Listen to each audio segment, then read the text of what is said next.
Hey, so Sal came up with this game.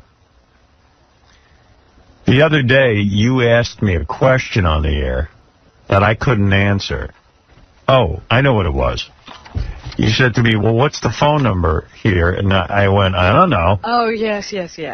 And Sal What's said... the address? What's anything? Sal thought that was fascinating, that I don't know, A, the address of this building, and I don't know the phone number that listeners can call in on.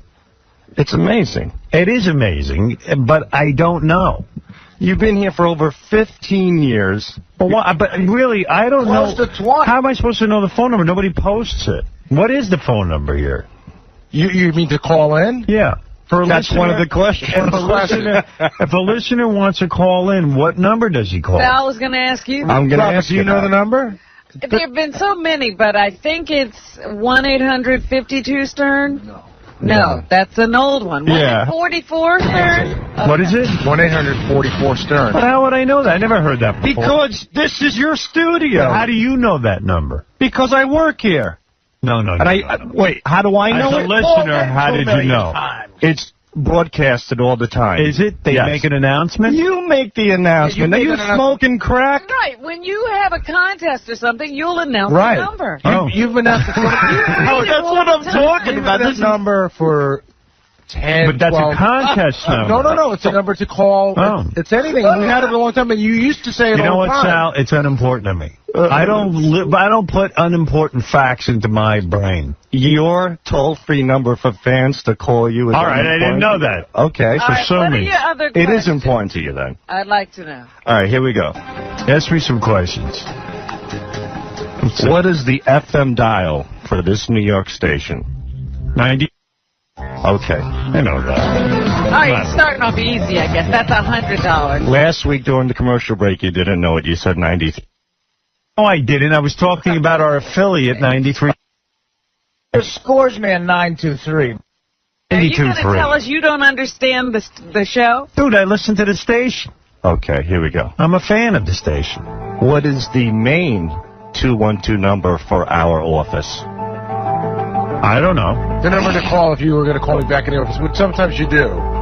I call you in the office. I've got it on my Trio phone service, and I don't memorize. I don't know my girlfriend's phone number on her cell. I just. Well, I do know that number. Yeah, we don't have my girlfriend's number.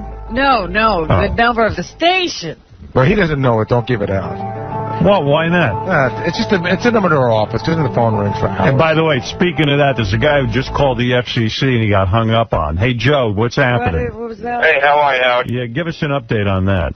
No problem. I really don't have time to be doing this. I'm in the Army Reserve and 2 kids and hold on this. But anyway, the other night, Monday night, I'm driving home and I hear this open forum. I don't remember. I think it was like 88.9. So I'm just listening to it. So I decided to call in. So I called in. A little obnoxious, and I made a few obscenities, and I recorded it. So when I got home, you reported yourself to the FCC. I recorded the open forum that I made the obscenities on the radio show. Right, so you reported yourself to the FCC. Oh, correct. So when I've done that too. So when I called the FCC and I said, "Listen to this," I called an open forum and I made a few obscenities. And how come they don't get penalized for this? How come you jump down Howard Stern? So they said Howard Stern, and they said, that's what this is about, and they hung up the phone on me. Yeah, I mean, that's my point. Here's a guy who calls up, says Howard Stern, and they hang up on him. Yeah, all of a sudden there's no validity to what he's saying. And people want to know why I'm not loyal. The guy said, so that's what this is about, huh? And he hung up the phone. So it shows you. I mean, here the guy, do me a favor. Yeah. Would you send us that tape of you uttering obscenities? And we'll post it on the website, and people can file complaints about it. I'm going to call actually back again to see if I can get that recorded, that when he hung up on me, see if he says it again. Good, thank you. How, you got any prizes? You won $500. Oh, I have a rule. If you ask for a prize, you shouldn't have asked. If Howard gets if you get the next question, I'm in the Army Reserve. All right. Since you're in the Army Reserve, I'll let you play a game. If I get the next 2 questions right, you win $500, an Xbox game system, and the Leisure Suit Larry Magna Cum Laude video game. Wow. Help Larry learn it's not who you impress, but who you undress on Xbox, PS2, and PC today. Okay, here we go. Okay, the game is how well does Howard know his own radio show? Go ahead. What is the address of this station, including zip code? 40 West 57th Street, 10023. Oh, boy. Wrong. Sorry. 1023 was NBC. Oh, what is what is this one? 10019. What floor are we on? All right, go ahead. What's the next one? If I get this one right, you win. Okay. All right. Yeah, does he know what floor? Did you know the zip code? Yes. I know what floor I'm 14, but it's really 13. I don't want to be It's bad really luck. 12. Howard, look at me and not at the console for this question. Okay. What is our Stern Show email address? Look at me. SternShow@howardstern.com. You got it. Yeah, baby. Well, he Sir? only got one right. You've won $500. I'm supposed to get two right. Hold on. Send that tape in during the week. This guy's got a real bad phone connection. Sal was like the hypnotist there. Howard, now look at me, look at me, look at me, Go not ahead. the console. I don't think looking at the console would have helped, to be honest with you. Go ahead. Okay. Who is the new general sales manager that replaced Frank Flores? Don't know. Wow. Wow. Wow. I don't know that. Who would know that? He's been here a month. He's very important to the station. But I don't meet with those He guys. sells your show, but you knew Frank well and you knew Ed well. I knew Frank because I know years. Frank for 20 years, and I hang out with him socially sometimes. I met the guy by the elevator. But there has been a guy here for a month. I'm surprised you haven't met him yet. I met him. I I'm met him sure in the you hall. met him, But you and don't know who he I was is. introduced. No, but do you think that's weird that I would know who the local sales manager? The general sales manager? Yeah, we think you would know that. Don't have a clue. How long does it take us to figure out who's here? Dude, there are guys on the E! Show. I don't know who they are. That is true. I can bring one in right now. No, don't embarrass the guys. I know I don't know them. I'm sure he's pretty sure. There's three guys here. I don't know their names. I'm pretty sure- They don't say anything to me. No one ever introduces me or nothing. I know he knows that you don't know him. I don't Right. think he'd be embarrassed. I'd bring him in right now and I don't want to do it. It's embarrassing, right, Rob? There you go. Yeah, you don't need to do that, but they always do it to me. Bring him in here. I think I know who you're going to bring You're in. He's not going to get him my back. intern. Howard, what are the call letters for your second biggest market in L.A.?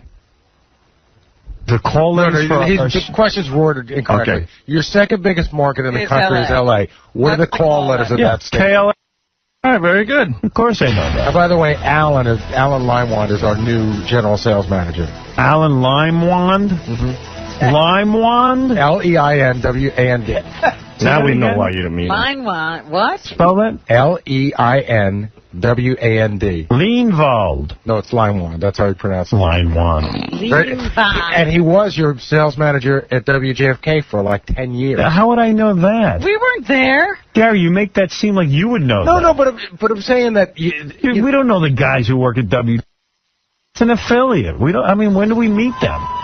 You're being retarded today. You're being dumb. I mean, really, you're making it like, wow, he was your general. Like you knew it when he was there. I did. I actually did. You stupid monkey. Get out of my studio! Get out! Be quiet, Sal. Hey, Sal, do we work on Columbus Day? Yes or no, moron? Oh, yeah, I'm sorry about that. Yeah, how come you don't know we work on Columbus Day? I have no... I don't know what overcame me, Got man. stockbroker You know mentality. what? You work. I bet you if I bring in most of the interns at work, you won't know their names. I know almost all their names. No, you Well, don't. he has a most seating of them. chart in No, but I front make of an effort to try and know their names. Yeah, well, dude, you're out there working with them every day. You should know their Don't make names. fun of me for knowing them. I know your name because I work with you every day. I don't work with some of those guys back in the E room. They never interact with But me. I don't interact with them either. Who's the general sales manager of YSP? That would be, well, it was Peter Kleiner, but he got promoted to general sales manager. So who's the general sales manager? I don't know. Of course you don't. Yeah, see? You're making it seem like I'm weird. Where we work, we're here. But dude, you don't know every intern that works You here. know every salesperson? Just about. Oh. No, I do. Because he works with them. These are the people that sell your show. Yeah, but these are people that have nothing to do with me. I come in, I leave. When would I interact with the salespeople? I think the point is that I don't do sales meetings.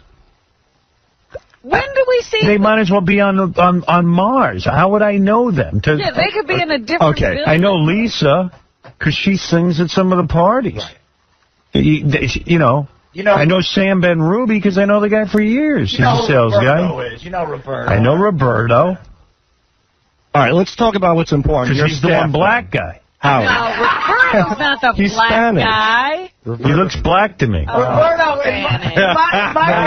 There's a black back Big there. black guy. No, hold on. See, There's a big black guy, Roberto. That's not right. That's Rob. the big black guy who's lost a lot of weight on the Atkins diet is Jonathan, who now works over at the All News station. Yeah, he left, John. Oh, he left. The other black guy. Thank God he left. Because his office was right next to mine, and he'd be on the phone. I couldn't get any sleep back in my office. Really?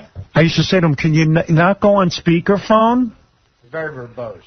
And well, no, when you hit a speakerphone, here, I'm going to hit a speakerphone, right? Yeah, I don't have one. But you hit a speakerphone, you hear that loud, so I'm trying to sleep in my office like any normal person would do.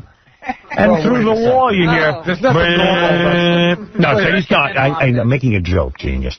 So I go and I say to him, do you mind not using your speakerphone? When can you just like pick up the phone and dial? Oh, yeah, man, sure. And then he forgets? Yeah. So now I put a big noise machine in there. You know, Right. So he's gone. Oh, I didn't know he was gone. He still comes back once in a while because he's got a couple of accounts. What's his name?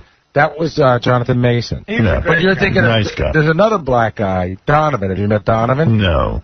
Jamaican accent? No, I don't know him.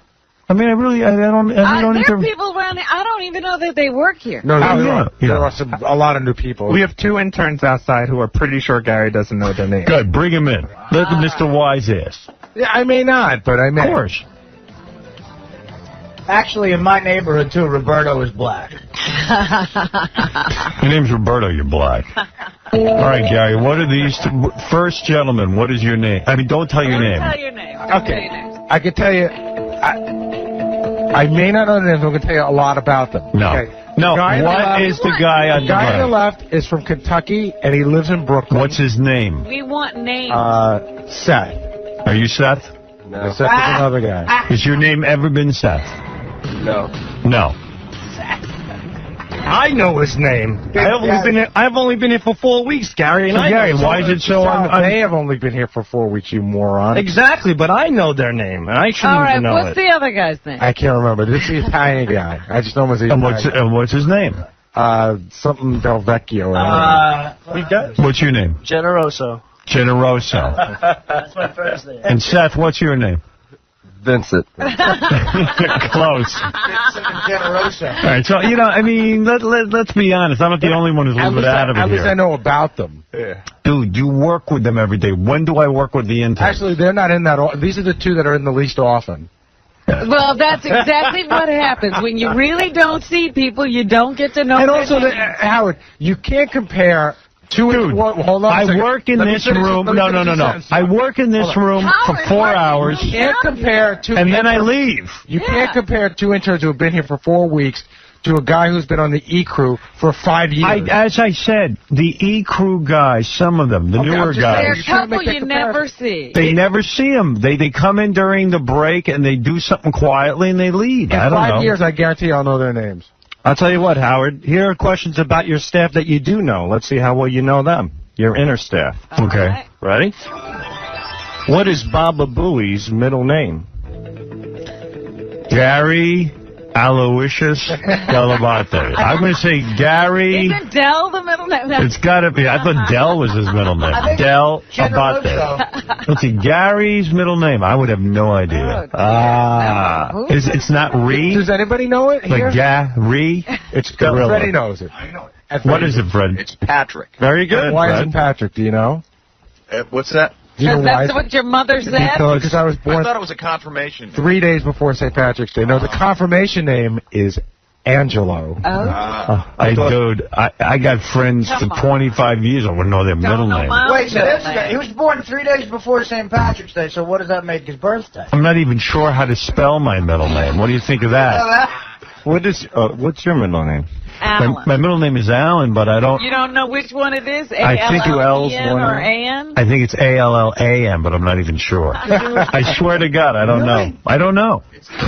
Because what do I look at my birth certificate? No, Brad apparently has seen your birth certificate. He says it's A-N. That's because that's what I say. Yeah, but I've seen it in the book, so I was assuming. Yeah, but I wrote that thinking I think that's my name. I'm not 100% sure. Well, it is. It's Alan. You were born 2 days before St. Alan's Day. Okay, here we go.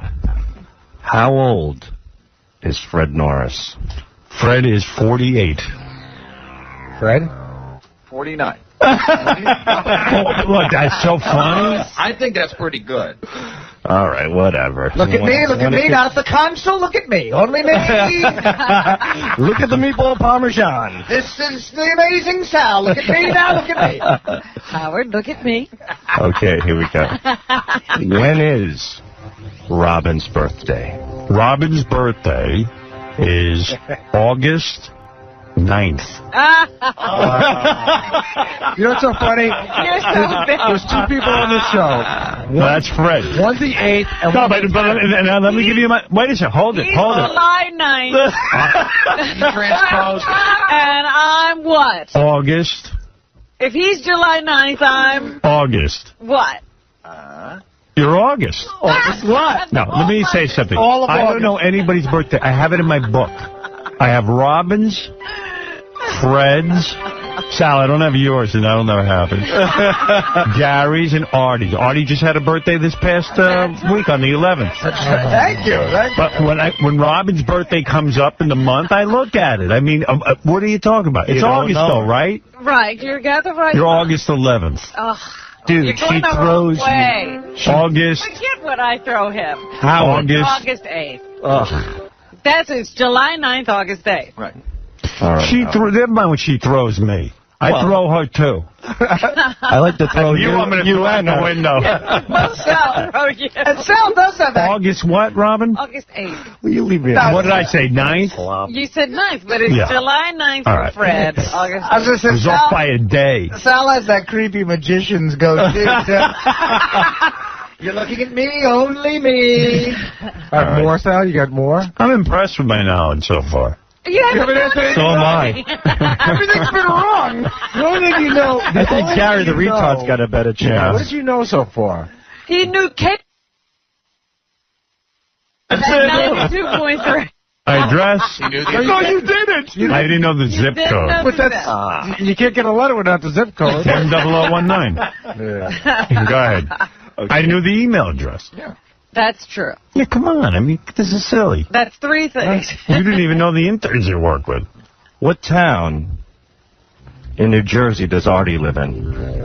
Oh, I know this. I'm gonna say I'm gonna think out loud now. I know Hoboken was mentioned once, but I know it's like right over the. I know he says it all the time too. Jersey, Hoboken. You got it. You're right. Yeah, I was going to say, how can you blow this?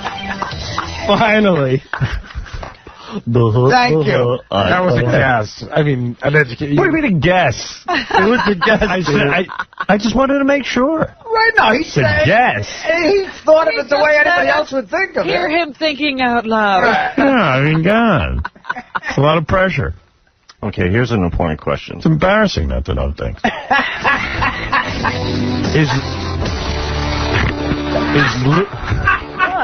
What? Go on. I just think this is good. Is Louis the sound op married? The board op, excuse me. Is Louis the board op married or single? He's single. He has a girlfriend for a long time. They dance together. That's Yeah. their big passion. All right, finally, you got something. I know all about Louis. But you don't know Robin's birthday. In fact, I was shocked. I thought he was half a homo. And I did. Actually, you're a little incorrect on that, though. He broke up? No, he's engaged. Well, that's not married. No, but it's more than just a He's girlfriend. got a long-time girlfriend. What is he supposed to know about engaged? And they do that dance, that lambada. Lambada. Why would you think a lambada dancer who used, Forbidden dance. yeah, why would you think a lambada dancer who used to be dungeon master was gay? First of all, Luis is very slight. Very, very slight. He's a good guy. You know his Very last, much. do you know his last Good name? guy. Luis Homo. No, Luis. Homo Luis is dance. no homo. I've seen him with women, but Luis Santiago. I do know it. Hold it. Luis Castilla. Castillo. Very good. Very good. I know all about Luis. Well, if you threw Gonzalez or Rodriguez in, you're bound to hit one of them. Come on. Here we go. What is the name of Brian Phelan's, the camera operator's wife? Oh. Brian Phelan's wife? I don't know. Susan. Mrs. Phelan. I don't know her really. Brian Tammy. Phelan. What is it? Tammy? Tammy. I met Brian Phelan's wife once or twice. I think you should know it. Get out of here. Why? Who cares what you think? That's true. You guys would know it. And it's an interesting. If I went out with him socially, I would know it. The only thing I'm sure of, she's a good cook. I know the people I go out with. Fred, I know his wife's Allison. I know Robin's Mr. X. I know Mary with Gary, and I know Dana with Artie. And Benji's girlfriend, I don't know. Rhonda, right? No. Sheila. Oh. No, Rhonda's the head of your security. Oh, Rhonda, yeah. Like it's a, Rhonda the limo driver. this is a slam dunk. You know my kid's name and you know Fred's kids' names, right? I know Jackson Delabate. And I know the other one is Lucas. Right. And Fred's daughter? Tess. Okay, Yeah. good. That's nice. good. That's Hmm. nice. Okay. That's nice. Yes. Touching. I know Tess. Okay, here's an interesting question. Who on your staff has gone to the same high school and lived in the same town you grew up in? Not in here, on the outside staff. What? Not internally in this radio right now in this room, but who within your staff has gone to your same high school and grew up in the same town as you? Richie for me. I don't know. What from Roosevelt High or South Side? Rockville, I guess. Probably the South Side one. South side. South Black Side. guys working here. Rockville Center, yeah. Oh, Doug Goodstein went to Very Rockville good. Center. I know that. Okay. Nice. I know he's from Rockville Center. Why? Who cares about this? This is kind of obscure. I Yeah. don't care. No, it's not. He's been with these people for over 20 I years. do not care if he knows where Doug You're still went to bitter high he didn't know your birthday. Cut it I out. could care Come on, less it was if up he by a knows day. that. I'm not good with birthdays. I write people. I don't know birthdays either. It means Right. nothing. I write birthdays down in my book. All right, Howard, here you go. Ready? Who was the first celebrity guest to come in on your New York show? Well, how would I know that? Crazy. What does that I have have to a do with guess. I have a guess for that. Go ahead. It's either Brenner or Cosby, right? David Brenner? Cosby? Cosby was on your NBC show. It was a big deal. I only know the first guest that came. What about the first guest at NBC? Yeah. My first. No, here. Here, it came. Oh, I know the answer to that. Gary knows the answer. Sam Kinison. No. No. Sam came years later. Who? I wasn't even working with you yet because I was still stuck at NBC. I believe the first guest you had in the afternoon was John Anderson of Yes. That's right. Wow. Hey, Howard. What a loser show I had. Yeah, I was going to say, wow. It's a good thing you don't remember that one. Howard, who are the guests on Monday? Seasons will pass you by. I get down. See all the people turn their heads each way. So satisfied, I'm on my way. Benji's right. I don't even know the guests from Monday. That's right. Right. If you thought about it, you think you can get the guess from one day? No, I'm not even going to waste my time thinking about it. Here's an easy one. Oh. Will the intern, what's his last name? No, Will's not an intern. Will is not an No intern. longer And, he the works intern, there, and his name is Will Murray. Okay, very good. You got that. Please. And you're with. You're saying please. Sign any checks? No, but I know Will's last I name. don't know Will's last name. I do. I don't know Jason's last name. Jason Kaplan. Good. And his I'm middle glad. initial is D. At Christmas time, I'll know when I look at the Christmas list. Well, you know Jason because he's got an article every day. So in other words, Jason is as important to you as the guy that paints your building. You No. just give those gifts out at Christmas. Jason's very important to me. I know his first name. Isn't your last name the stockbroker? Yes, it is. What cells live What is his last name? Governale. That's right. Governale. Sicilian. Yeah, I know all these things. You guys, You know my last name, you do. Yeah, It's the amazing Governale. I mean, everyone's making it like I'm out of it. I'm Some of attacked. those questions were a little... Yeah, come on, these are stupid questions. I You don't got know 3 a right. lot of last Come on. Dude, I got tons right. He's gotten a bunch gonna right argue. lately. Okay. Vertigo Blue, what's Scott the engineer's son's first name? Scott the engineer's son's name is, I do know this, Vertigo Blue. Looking at me, you're getting tired. You're getting tired. Pretty sleepy. Scotty Jr. I'm going Getting to say... sleepy by one of Sal's games. You're getting bored. I know this kid's name. Meatloaf? No. What is it? I don't know. I don't know either. Who in the room knows? Greg? It's you better get to college soon, son. Is it Greg? What is it, Fred? Yeah, I keep calling him Scotty Jr. I'm blanking out. All right, I don't know. I just have one more question. It's just a bonus question. I think the fans would be interested. If you had to hire one guy back for your satellite show, who would you choose? Stuttering John, Jackie Martling, or Billy West? That's an opinion question. Howard's rolling away in the life. I don't want to say. Really? No, because, I mean, look, a couple of these guys are down and out. Are they? Well, all of them. They deserve to be. One is the king of show business right now. Tonight. There you go. Well, let's just say if you had to say. John Edwards. Billy West? Billy West. All right. Why don't you bring me What? back? But you know, it's seriously Jackie too. I mean, Jackie's great. It's just Jackie was difficult to work with. Let me ask you a You question. bring him back even though he's difficult? No, I wouldn't bring him. I mean, if you're basing it on talent, No, he's not asking you about talent. he's a very talented guy. In fact, bring back. he was difficult for me to deal with. But let me ask you a question Oh, about he Howard. wasn't difficult to anybody else. You know, seriously. I mean, in another It was circumstance, difficult to be around here with Jackie. If Jackie... that's more accurate. He actually was a pleasure to work with.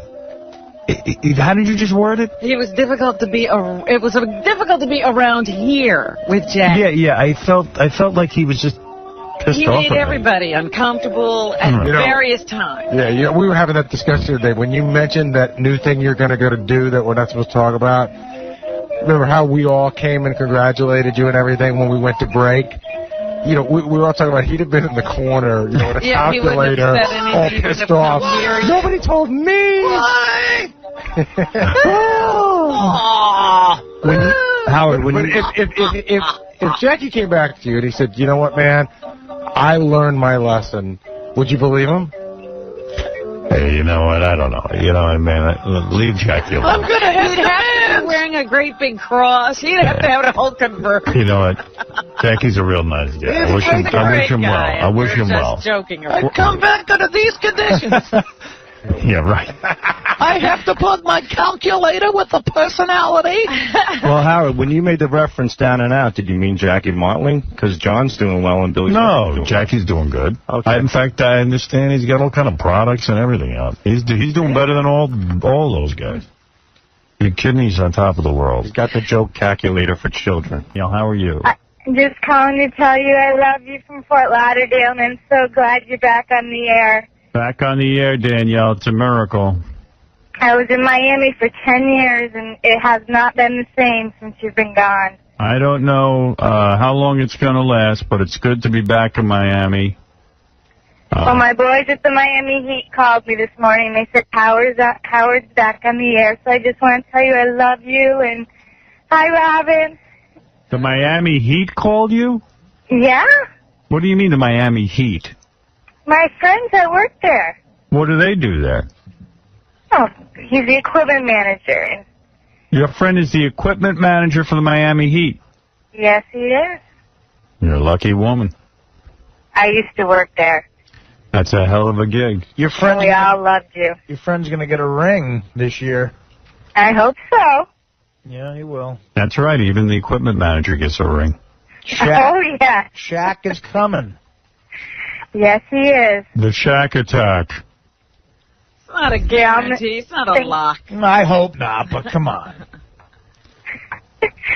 Thank you, We love Danielle. you and we miss you, Howard. I hope you're on forever. Thank you. Isn't that nice? Lori, you're on the air. Hi, Howard. My name's Lori. Yes, Lori. Hello? Yeah. Hello? Yes, Lori. I just want to tell you I'm a little concerned about Artie.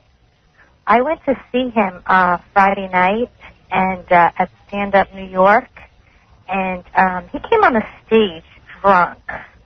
You're And kidding. almost passed out. It was kind of embarrassing. Yeah, I had a train wreck of a set Friday. What happened? I heard you fell asleep on stage. The bouncer had to take me off stage. That never happened Terrible. before. Is that Bouncer true? bounced you. Well, I closed the show. It was like embarrassing. You should really I had been drinking. Did you get through the whole show? Well, I did way more than I was supposed to do because I refused to leave the stage. Why? So I don't know, just because I was angry. I was like an angry drunk. You know how he gets. Wait, you were on stage, you did your whole act. No, I barely did any of my act. He almost passed out. Well, the thing was, I got. You know what? I swear to God, I was on the bulletin board this weekend. Yeah. And a guy wrote me a question. He said, do you think you could give away a prize that is, like, one of us could go drinking with Artie for the night? And I said, you know, I could talk to Artie about that. I said, I've been out drinking with Artie, and he's a fun guy to go drinking with and all that. And I said, at the end of the night, though, he ends up dancing with his Jack and water glass. And, right. You know, in a corner somewhere. I said, if you really want to experience Artie drinking and hanging out with him for a night, go see one of his shows, because essentially what he does is get up on stage and then passes out. Go see a late show. Yeah.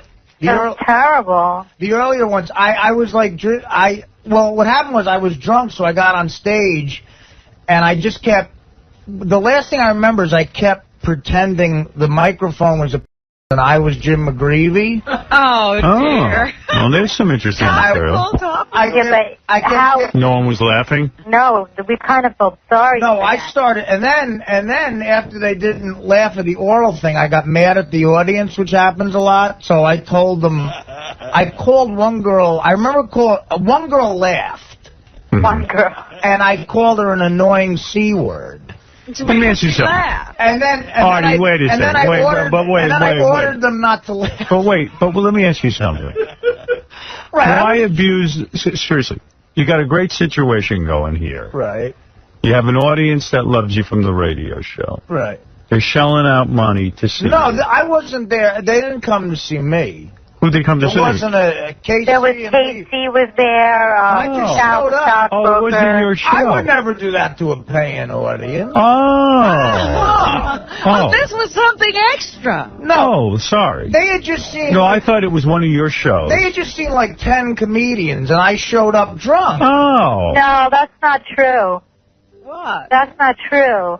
Yeah. It was there was Bob Levy, Sal the stockbroker, and Casey and him. Yeah, It was supposed to be the house. He on the bill? And Michael, I wasn't on the bill, no. Yes, you were. No, I wasn't. Yes, it was the Howard Stern crew. No. Is that how they bill it, the Howard Stern crew? Casey, get in here. I am not. They have nothing to do with me. So they include Artie. Well, get rid of Artie, because the other ones were good. You see, by showing up at this. Everyone. Wait a Casey, second. was I on that bill? 100%. He was not. He Yeah, but showed don't up. you see, the audience's perception is No, they're that not. he is on the bill. Howard, this is stand-up New York. It's here in the city. It's not anywhere else. No, There's with no the way they audience would do that. perception is people from the Howard Stern show. No, was that the talk when you got to the club, you stupid... What? Was that the talk? People were talking, hey, Artie Lange is here? Yeah, You just yeah, showed up? they said Yeah, but it's not billed anyway. You're dumb, so don't call up and say Don't call that. him, I'm going to call you whatever I want. Who are you? Who am I? I'm the guy that you just lied about, and you're getting me in trouble. Oh, I'm getting you in trouble. Okay. Yeah, you're making me look like a jerk. Well, you are a So jerk. shut your mouth. Like a jerk. Who does? She hung up. Yeah, she's lying. Howard, You totally look lying. like a jerk. Why? You going around a Howard Stern show? No, Howard, you got to be kidding me. Oh, I know you. All right. No, that wasn't the situation. No, he showed up Drunk. Him and Levy were hanging out, and he goes, "Hey, I'm going to do a set." But you see, this woman thinks you. Right, that's what happens. Yeah. But then this never happened before. I kicked the audience out and refused to leave the stage. And then the bouncer had to take me off stage. At one point, I think Artie, I heard that he was paying people in the audience for their drinks. Oh, my God. I bought a drink off a kid. Yes, high pitch. Hey, Howard, how are you? Hey. I was at the comedy show on Hello? He's gone. He's good. Friday. Oh, wait. What do you have, call waiting? No, I don't have call waiting. Why are you... Why, Cell phone. you're on a cell phone. So listen to this. You're cutting out, you imbecile.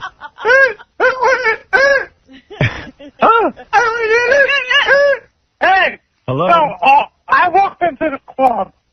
Artie was on his first drink, okay? Howard. I'm listening. So Artie was on his first drink. I asked him if he wanted a drink. He said no. So I bought him a drink, to be kind to him, okay? So he was on stage later at night. He goes, Oh, my God. He's some He's gone storyteller. again? Oh. He is some Great storyteller. raconteur. Is he saying he got you drunk? I think I paid a guy $100 for a shot. But what about it? He people saying you fell asleep on this. No, I didn't fall asleep. Case, did I fall asleep? No, you didn't fall asleep. No, I didn't fall He was asleep. hammered, and he had stains all over his shirt. He spilled drinks on his shirt. And Wow. No, I wasn't passed out. I closed my eyes at one point and tried to pretend that I was somebody different. What's going on, though? Seriously, I mean, don't you think... I mean, let's be honest with each other. Don't you think your drinking's a little insane? I really don't think I have a problem. No, are you being serious? I swear to God. Dude, You should have seen me. Do you You should think have seen me when more than 2 or 3 drinks in a night is something of a problem? You should have seen me when I did have a problem. Forget I about can't it. imagine. I mean, it forget sounds like a about it. problem to me. I'm actually doing fine right now. Wait a second, What, dude. I got drunk on a Friday and went up Dude. on stage and got... I mean, look, Dude, that happened. how I've many been doing drinks that do you for have? 12 Dude, years. you're drinking way too much. No, I'm not. Yes, you are. Believe me, I'm not. Believe me, I'm all right.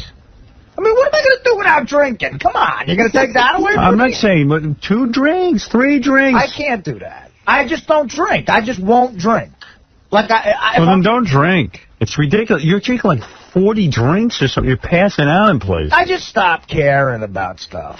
Yeah, but dude, you're obviously depressed. I am, yeah. Yeah, you got to get over it. I'm 36. I'm not going to get over it. Dude, you could get over it. I'm going to talk to you privately. I think it's time for the talk. I really don't care. I really don't care about much of anything. Yeah, I know. I see what's going on with you. You're on a spiral. I'm not on a spiral. Dude, you I'm drink, not let me on ask a you, you don't spiral. think it's alarming to have 10 to 15, 20 drinks in a night? And to black out many times. Dude, you're going nuts. Howard, Look at me. I swear to God I'm fine. I swear to you I'm fine. You're not. I would tell you if I wasn't fine. You don't think that's a lot of drinks. That's what scares me. Casey, is he okay? Yeah, I got to tell you something. When Artie gets on stage and and he's hammered and stuff like that, but the thing about him is that he can pull it, he can reel it in. I was sitting outside. Wait a second. Please, no help from you. You're demented. You're a mess. You're demented. The thing, I was sitting outside. Shh. I'm talking to Artie now. But I'm going to tell you something important about him. No, I don't want to hear it. You're an enabler. This is important. No, seriously. Yeah. You don't see that a 15 drinks in a night is excessive. Absolutely it is. Okay.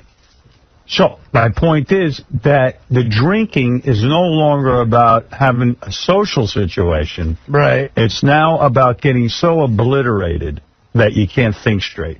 That you're obviously. You forget about everything. You're drowning something out, dude. You got to be aware of that. Yeah, I probably. Bad feelings or whatever. I'm just not. Yeah, I've just never been like a happy guy. Okay, so you're not a happy guy, right? And you drink till what? I'm not a load of laughs. You know that. Right. I'm tortured. But I know there's something that goes off inside of me that says after like 2 or 3 drinks, it's enough. Right. It's like, but okay. You're not an alcoholic. No, I'm not. He is. See, I'm an alcoholic. I wish I was, but it's easier to get. Don't. It's easier to get booze. That's the problem. You would be.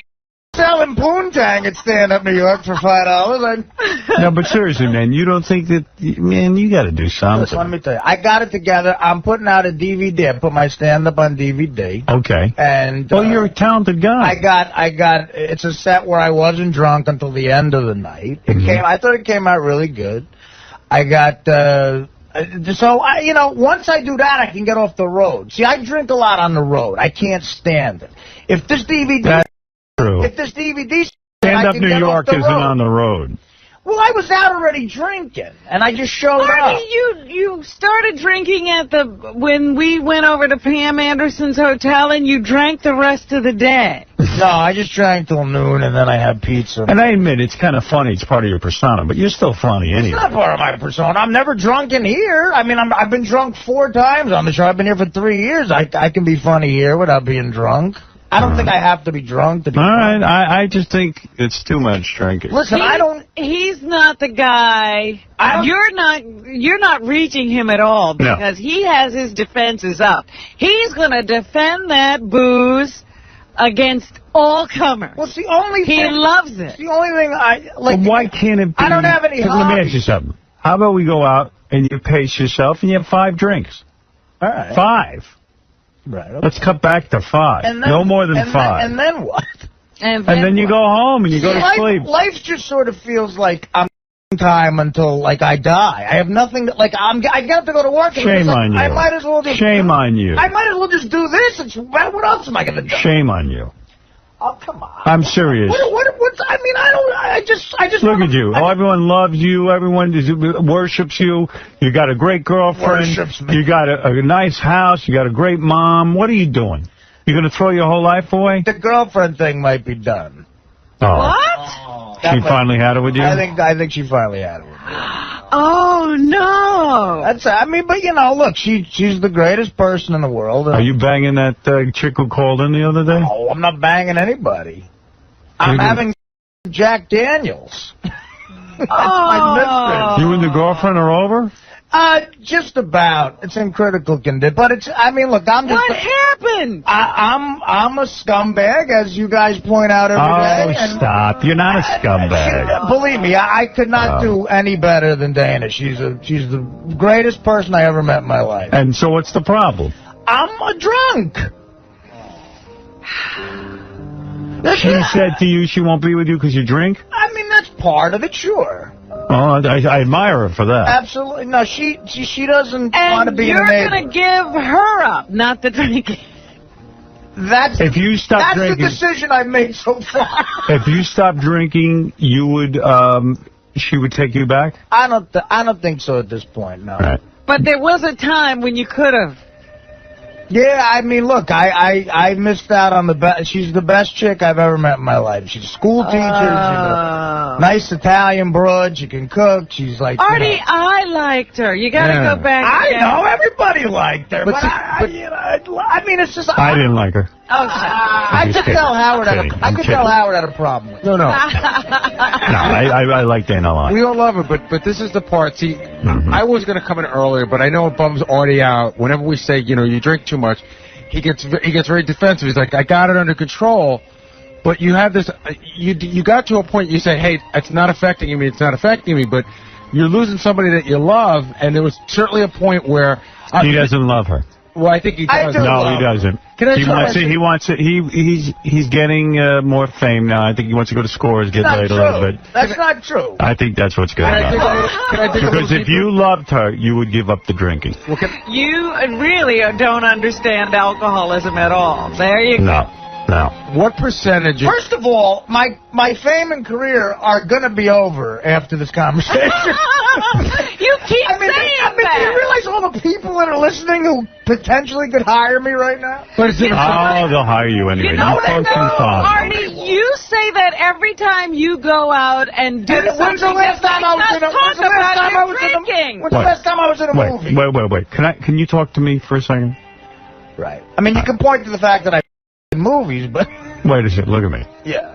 You honestly think that you have nothing to live for? With all the good that's going on in your life? I just find life very boring. Okay. I do. You have no interests, no hobbies, nothing. But it's not true. You love baseball. I love to play. Yeah, you live to watch. Go out and play baseball one day by myself. I like if I could play the guitar or something, I could entertain myself. But you're a comedian. I like music. You're successful. You're making a good living. I'm bored with it, Howard. Like I do stuff like I did the other night on stage because I'm just bored to death. I don't care if they laugh or anything. I don't care anymore. You want to die? No, I don't want to. You're telling me? I don't want to die. I'm not going to cause my death. I'm just saying that there's not. It's just I don't see what's so exciting about being here. Like I just wish there was something better. You know what I mean? Like for instance, I went to Aspen. I went to the Aspen Comedy Festival, and I was out there, and I'm going, wow, it must have been great to grow up and see this your whole life, all this beauty. So move to Aspen if that's because I hate all the people there. All right, look. The place was beautiful. The people were This is crazy. It's not, Howard, believe me. And this is the happiest I've ever been as an adult.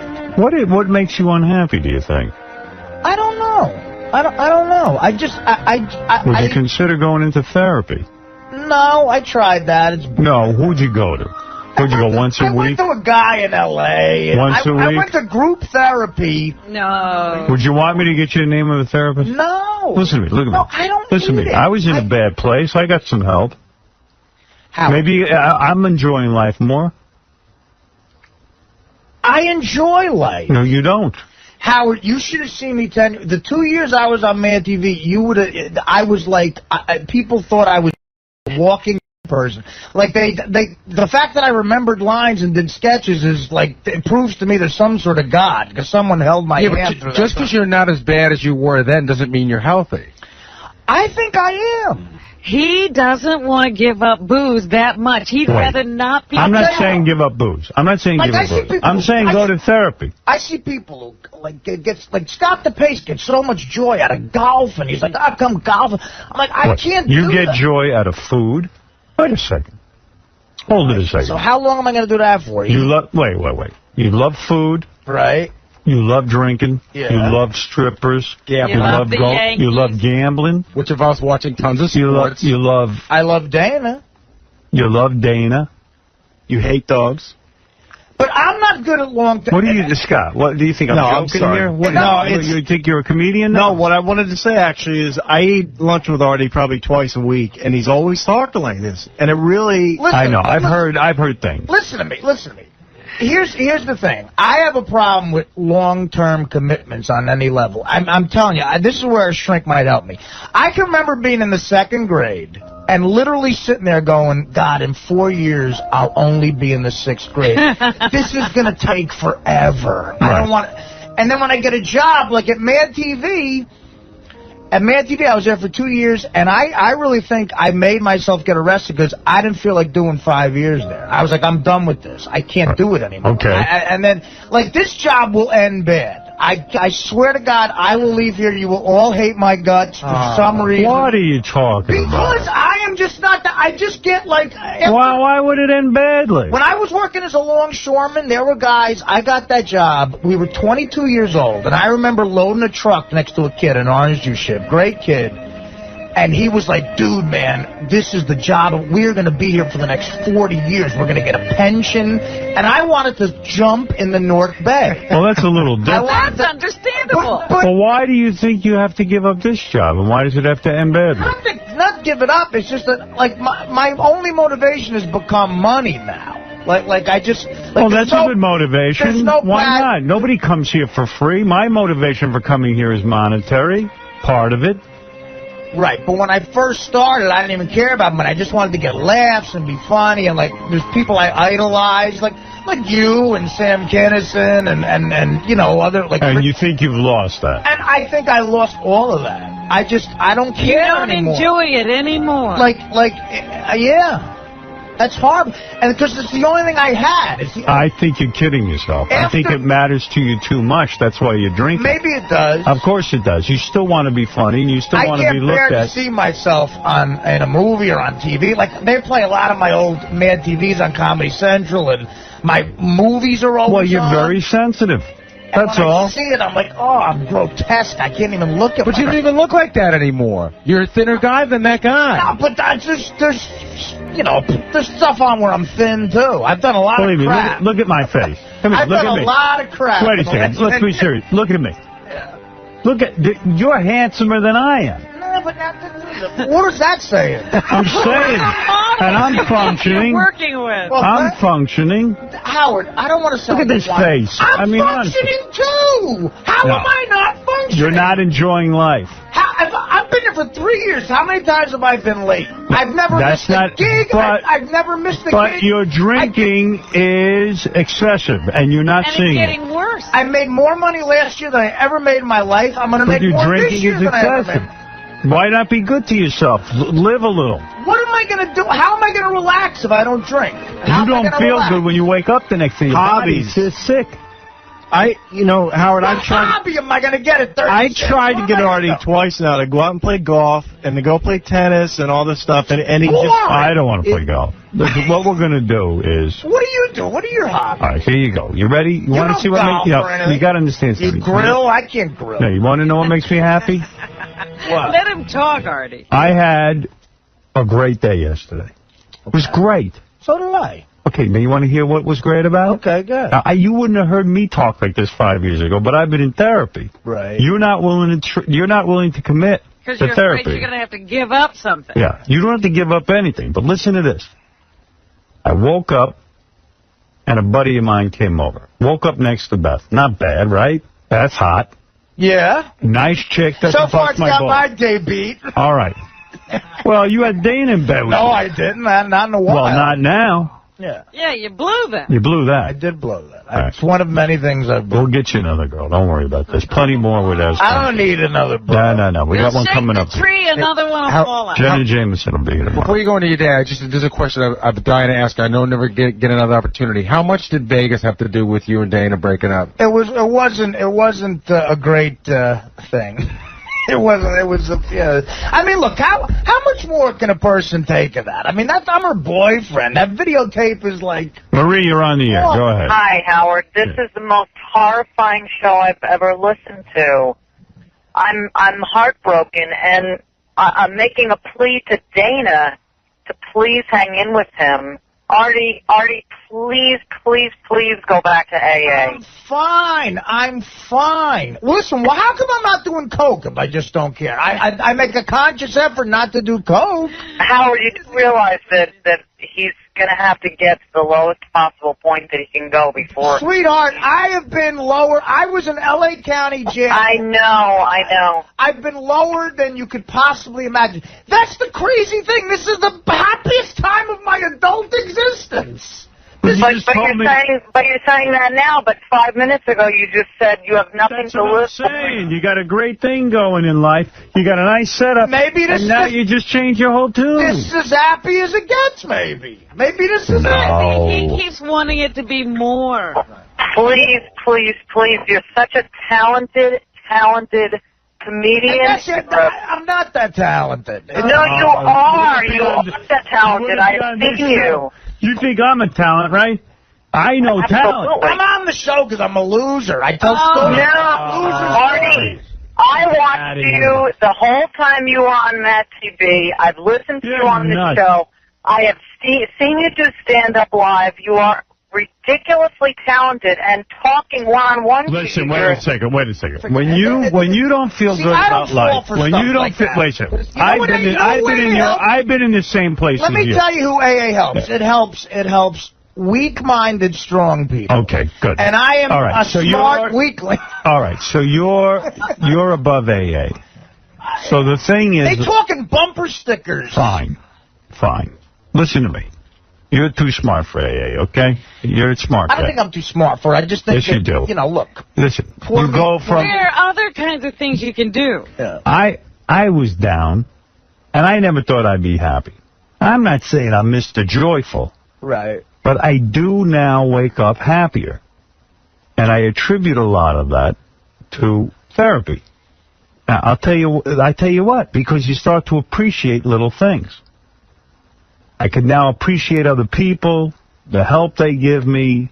I can appreciate my kids more. The other thing, appreciate. Look, you have children. That's something you could have too. That's what turns you on. I'm dying to, actually. I would love. Well, you got to be in a relationship and you got to get off the booze. No woman's going to put up with that. You know what I did? You know what I did Saturday? My goddaughter turned 1. I went to her party down the shore, the Jersey Shore. We were in the backyard. I was playing wiffle ball with my younger cousins for 4 hours. I never had more fun in my life. So there you go. And then I drove home, and but then I'm like, well, then it's over. So when you get home.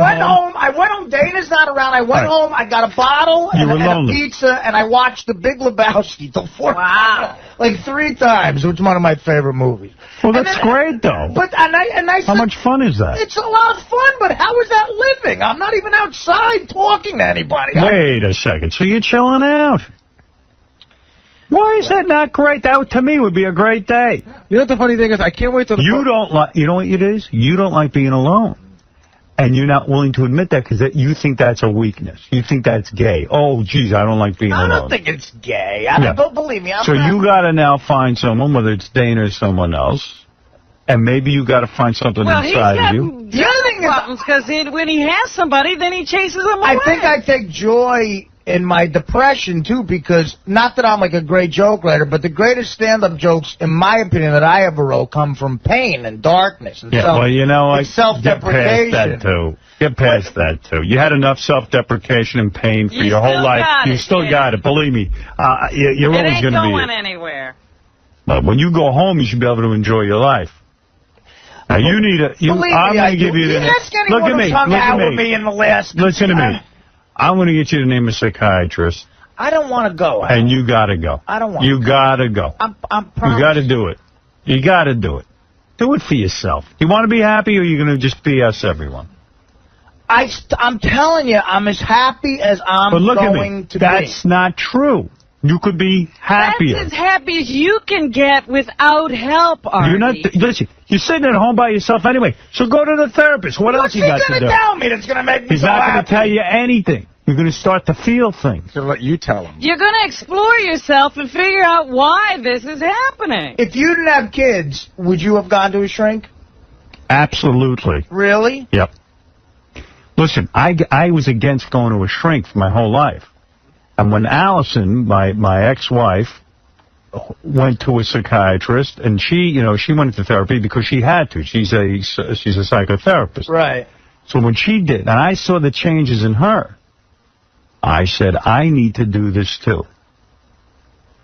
And as a result of therapy, I became a better father. But I didn't go there to be a better father. I went there because I was miserable. And I couldn't relate to anyone. I was caught in my own world. Right. And I started to see things about my life that led me down that path. He didn't tell me anything.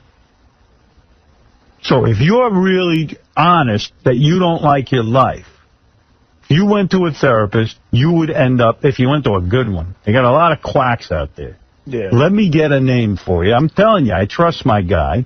I'll get you a name, and you'll go. And so what else I'll you be got broke to do? in 6 months. That's paying right. The shrink. That's it's going to cost you. But you'll be But you're going to be serious. You'll be You'll happy. be serious about it. Listen, the money I makes really it serious. just think I'm beyond. I have no emotions. I think I don't feel anything. Good. I just well, don't that's care, you know, so why not go and get some?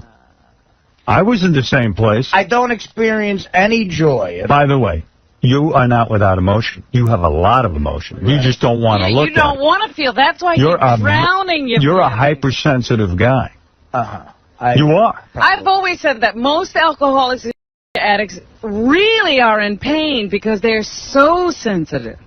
Auditioned Giamatti 3 times. We weren't even sure, but Betty Thomas, the director, said, this guy's got something. And then when I started working with him, my agent said to me, this guy's going to be the biggest star ever. He's terrific. He's great. He's great. He's terrific. All right, look, enough about me. We could brag about my acting all day, but we won't. We're here to celebrate your You won't film. name one name of somebody you want to work with, huh? What? Pam Anderson. There's so many. I mean, you know, it just goes on and on. Would you ever work with Johnny Depp? Loved to work with Johnny Depp. What's the problem?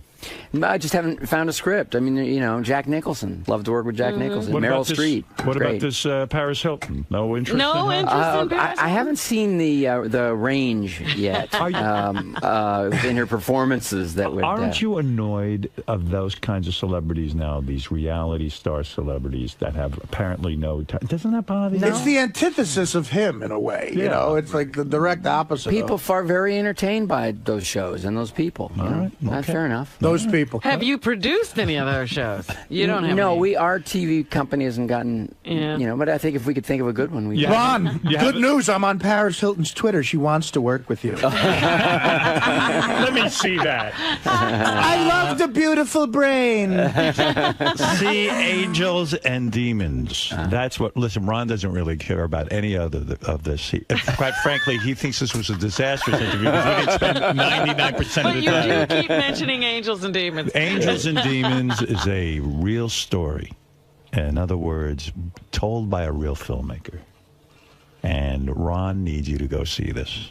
Let's be honest. And believe me, you're not that busy. You can't go see this. Hey, this weekend is the weekend to unbusy yourself. Yeah, that's right. Yeah, I mean, spend 2 hours having fun. Big deal. Yeah. See Angels and Demons opening this Friday in theaters everywhere. Ron, we're honored to have you here. After all, you're very important, and we're very insignificant. And we'll be back right after these words.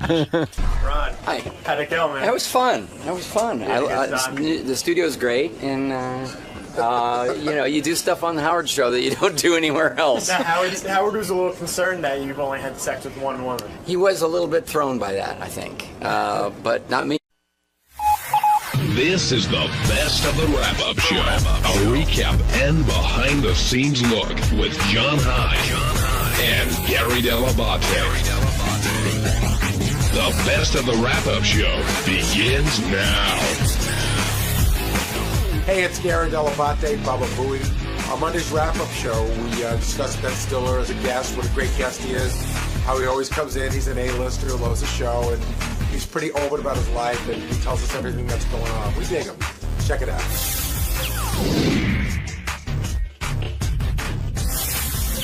We're going to talk about Ben Stiller, longtime friend of the show, Ben Stiller. Yeah, he comes in to promote all his movies, and I think, listen, he's a big star. He likes us. You know, what more do you need? Now, he and Howard, seemed that their relationship was going someplace, and then I guess it dropped off. I thought Ben said something that was really telling and not a joke today. He said, yeah, you know, you sort of dropped the ball. And Howard goes, really? I thought you dropped the ball. And Ben said, well, when I didn't get the wedding invite, I figured I was on the outs. And I didn't think that was a joke. I didn't think that was a joke either. Did you, Benji? No, but I also didn't think I didn't think about it. You don't have a thought on it, do you? I did think it was a joke. How'd you think Ben looked today? Skinny. Skinny, and his hair. And he had the funky hair. Yeah. Do you think a couple people said he seemed depressed? Oh, I got it. No, go ahead. Do you agree? I don't know. That's sort of his demeanor. You know, he's sort of like the, gets beat up, but he's a good guy. I mean, it's almost like the character in his movies. But he seemed a little downtrodden today. Well, considering all his success, and he's been tremendously successful in movies, do you think he's a humble guy? I mean, is that a fair way to put it? Yeah, I mean, you can be humble, but like when they said that, when Ben said he doesn't know how many movies he's been in that have cracked 100 million, I was not buying that. I mean, you can be humble and still know that, because when you want to go in to negotiate a contract, I'm pretty sure you got to know what that is. And today, I mean, he was promoting Night in the Museum, the next movie, but a lot of talk was about Tropic Thunder and the balls it really takes to make a movie like that. I think he's really proud of that movie, as well he should be, because he's made some funny movies, but there's some people who go, oh, he makes light comedy, and that was a ballsy movie. And we were saying here today, imagine if you tried to make that movie and Sal was playing the black character instead of Robert Downey Jr. I always said about that movie, the reason why I loved it so much is because that could have gone horribly wrong, and it didn't. It was really well done and well written. And he revealed that he'd been working on that for 20 years. Like, that was a long-time project that he really wanted to do, and it came out great. And, of course, Downey gets nominated for the Academy Award, playing a guy who's trying to get nominated for an Academy Award. I thought the second I saw that movie, I said he should be nominated, because, again, that could have gone horribly wrong in the hands of another actor. And I thought Jimmy did a great job just hanging during that whole interview, and then piped in, in the appropriate places. And where was that? Well, I'll get to that. First, we got to get to Ben's marriage, which it seems like he's got a great marriage, 2 kids, everything's great. But he was very honest. He said, all marriages have ups and downs. And, of course, immediately it's like, what do you mean ups and downs? And then Howard brought up the Neil Patrick Harris thing, which, if you missed it, clip number 2, Ted, here's, this explains it. Neil Patrick Harris. I was be it down. He'll be one of the said downs. he never had sex with a woman. He had sex with your wife. Well, now, and I don't know if there actually was, he says it was coitus. He might not even know what that is. And he said... It was grosses. He said... I knew then I was gay, because this is one of the most beautiful women in the world. If I can't get excited over her... Oh. Well, he must have been then excited. I must be gay, right? That's what he said. Yeah. Now, now, what do you think of this? I don't know what to think of it. I mean, I don't know if it's a compliment, if it's a backhanded, whatever. I don't know. I'm happy that he's happy with his own sexuality. I'm glad that he's figured it out. Did she break the news to you? Had she told you that she I knew that they had dated. I mean, I never, delved in for the details. Right. What do you say to that? He's finding out for the first time today that Neil Patrick said that on our show? No, he was aware of it, he said. He was aware that they dated. No, he was aware of what Neil Patrick Harris said when he came in. But still, how do you have that conversation with your wife? Or you don't even have that conversation. Well, first of all, do you want to hear about any of the dudes that your wife banged before she met you? No. Okay. Then, do you want to hear about the gay dude she banged who's like this really gay guy now? No. But again, Ben knows what he's getting into when he walks into the Howard Stern show, and he rolls with things very well. The other thing he didn't want to talk about was Owen Wilson, and this is after talking about a bunch of different things in his personal life. But it seemed like Owen Wilson's attempted suicide was just hands off. Well, they're really good friends. He probably doesn't want to talk about it, but he's like, I'm not going to talk about this, and he started to talk about it, then it got really crowded in there, and he reeled back on it. But, I didn't think Howard was that out of line. He's sort of like, hey, you're directing a movie. You got just your life's work. It's a movie you worked on for 20 years. What do you do when a guy drops out? Did you think that question was out of line, Benji? No, not at all. And I didn't think. I thought Ben didn't handle it in a really good way. I think he should. If he doesn't want to talk about it, it's okay. I would respect that. But it just. He made it like it was this horrible thing that he made. Well, the guy tried to kill himself. No. That's horrible, but it's not crazy that Howard would say how do you handle a situation like that? Yeah, I think everybody's nervous when Howard brings up stuff like that. But I thought the question was a legitimate question. He probably said, "Hey, you know what, man? He's a great guy. We got somebody else for the movie. It was a tough time, and we moved on." Hey, it's Sal Governale, and on Tuesday's wrap-up show, we discuss one of my screw-ups in the Bob Levy spelling game, and then somehow the conversation went over to Robin and her talking too much. That was my opinion. That was constructive criticism, and after you see what I have to say, I think you're going to agree with me. So check it out.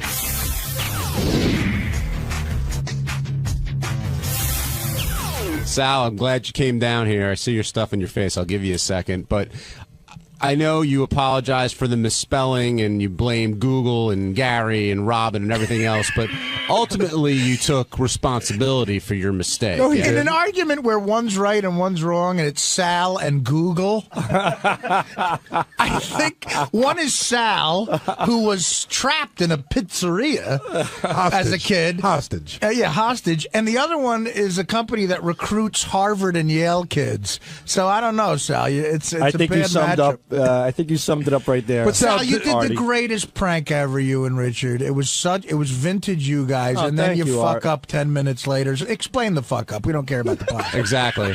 Why'd you blame Google? Talk about your fuck Because up. when Google didn't work, I went to Gary. But did you take responsibility for it? Yes, absolutely. I do take responsibility. And, I did it in a way where when I wasn't sure about the word, I Googled it. But the thing is, at the time, I never noticed the top. It says, did you mean so-and-so? Right. I just I'll type in cemetery, and then if I see, and I'll scan the page, and if I see that spelling, I assumed I got it right. So it gave you all the hits on the other idiots that spelled it wrong. That's exactly it, right. So I found on Google all the idiots just like me, and I fucked up. Sal, when we were talking about it, though, a bigger issue came up, I think, which Gary alluded to, which is, Sure. I don't know, did you hear what he said? He said that you're telling Gary that he's your boss and Right. everything, and then away from Gary, you're like, you know what, I'm Well, doing just I fine. said on the air that I screwed up, and then when Howard just kept pecking at me, I said, this is a time for a good old-fashioned Baba Booey moment. But that's not what we're talking about. Yeah, we're this is talking something about different. You're off not the listening. air. People are I'm not. telling me off the air that you're going around saying, I let Gary think he's the boss, but I know who's wrong. Oh, no. I might have said it in front of the camera, but Gary, that's definitely not true. So who? I wonder if you didn't go Thank to the, you, Sal. Gary. I wonder if you didn't go to the Stuttering John School of Disrespect. No, Gary, you know more than like even today when we put a game together, I specifically break it down. I make sure that you know. Sal, if you're going to go to a Stuttering John school, I would never go to that school. You should go to the Stuttering John school of getting an insanely great job without any skills school. You should go to the Stuttering John School of I can't remember where I put my wallet. You should go to the post Howard Stern job placement school because he's the fucking master of that. Gary, do you believe that Sal respects you at your job? I think for the most part he does, but I think Sal is one of those guys, who will say whatever needs to be said, where it needs to be said to make himself look good. Well, I don't know about looking good. Yeah, he's a jerk off. Right, yeah, they are. Yeah. I was going for two-face. Yeah, but I'm a a jerk professional off. jerk. I'm Yeah. a jerk off Yeah, too.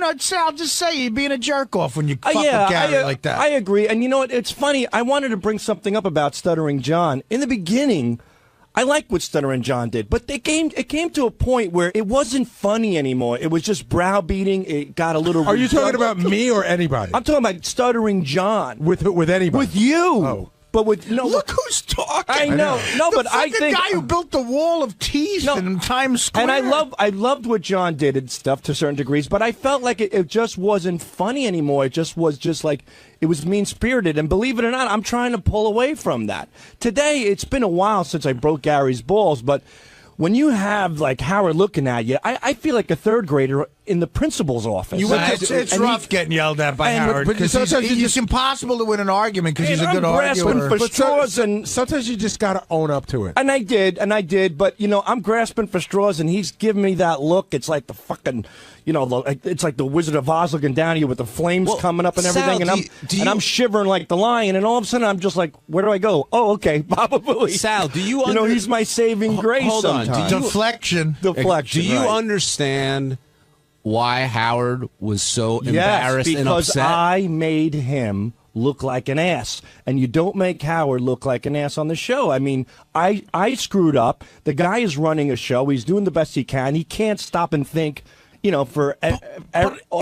cover everything. He's running a show, and then all of a sudden, it's one of those things he glanced over, and I made him look foolish. Now, will you be insulted if you get an email tonight where Beth said you put a post-it on your computer and you should check Webster's dictionary?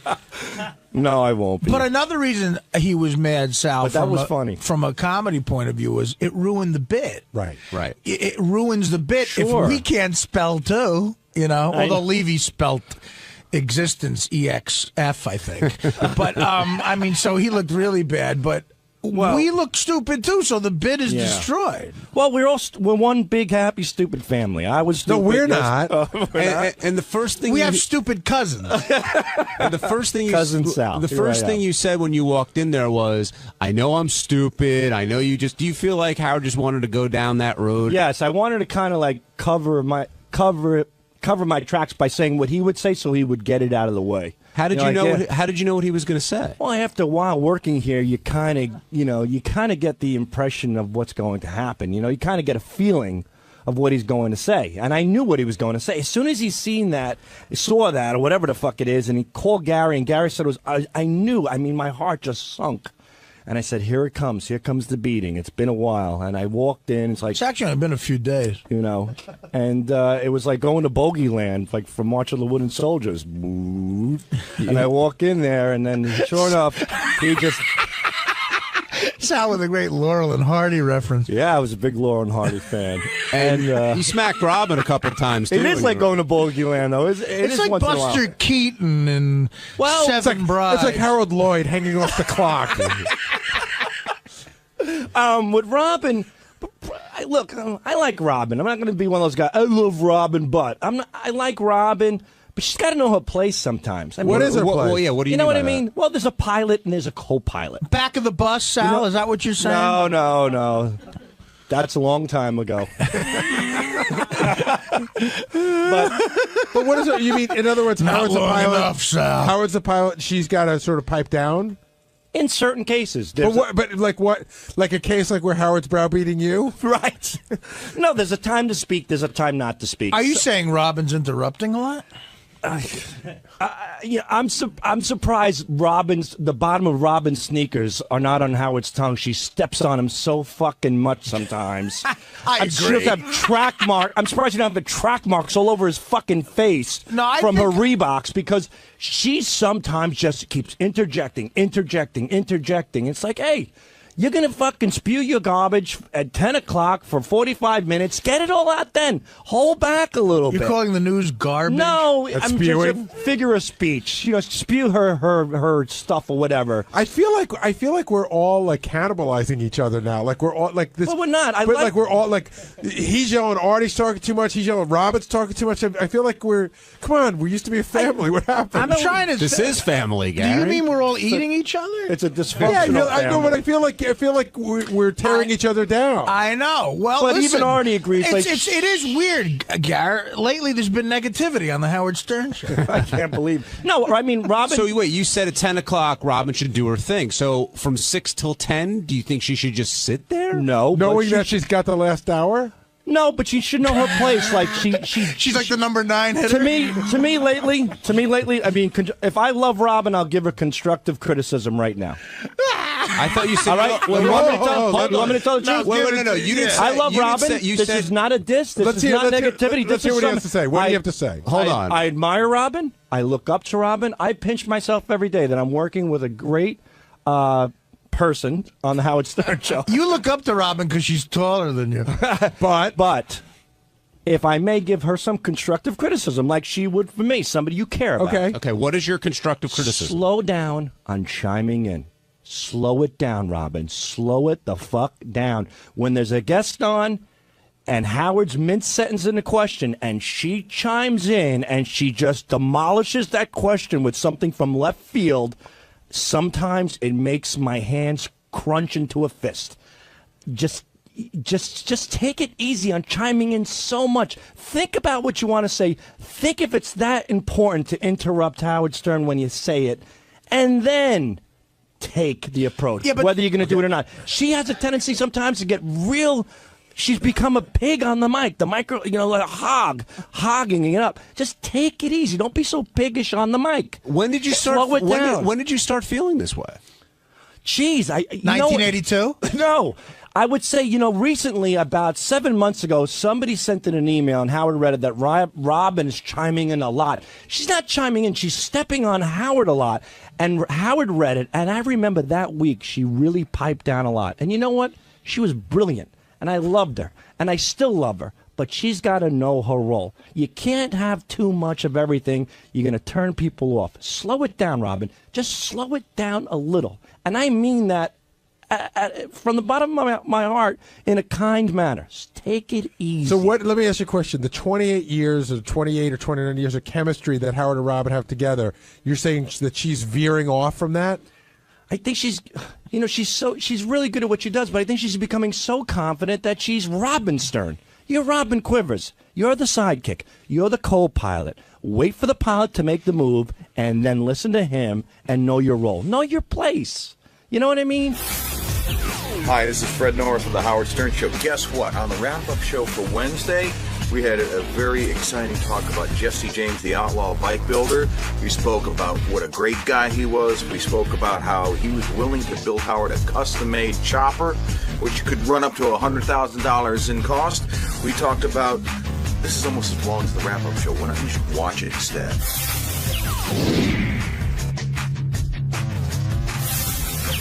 Our in-studio guest today was the one, the only Jesse James. And did you know a lot about Jesse James coming into this, Gary? Knew nothing about him. Really? In fact, I mean, here's what I knew about him.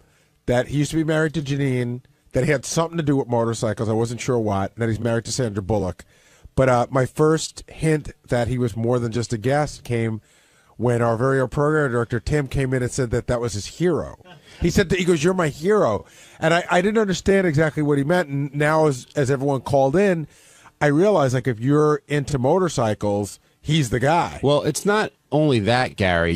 That's when Tim encountered you. You didn't see Tim jumping and running down the hallway to get to see Jesse James. I mean, he was just, he had stars in his eyes. Yeah, he said Tim told me he was nervous meeting Jesse James.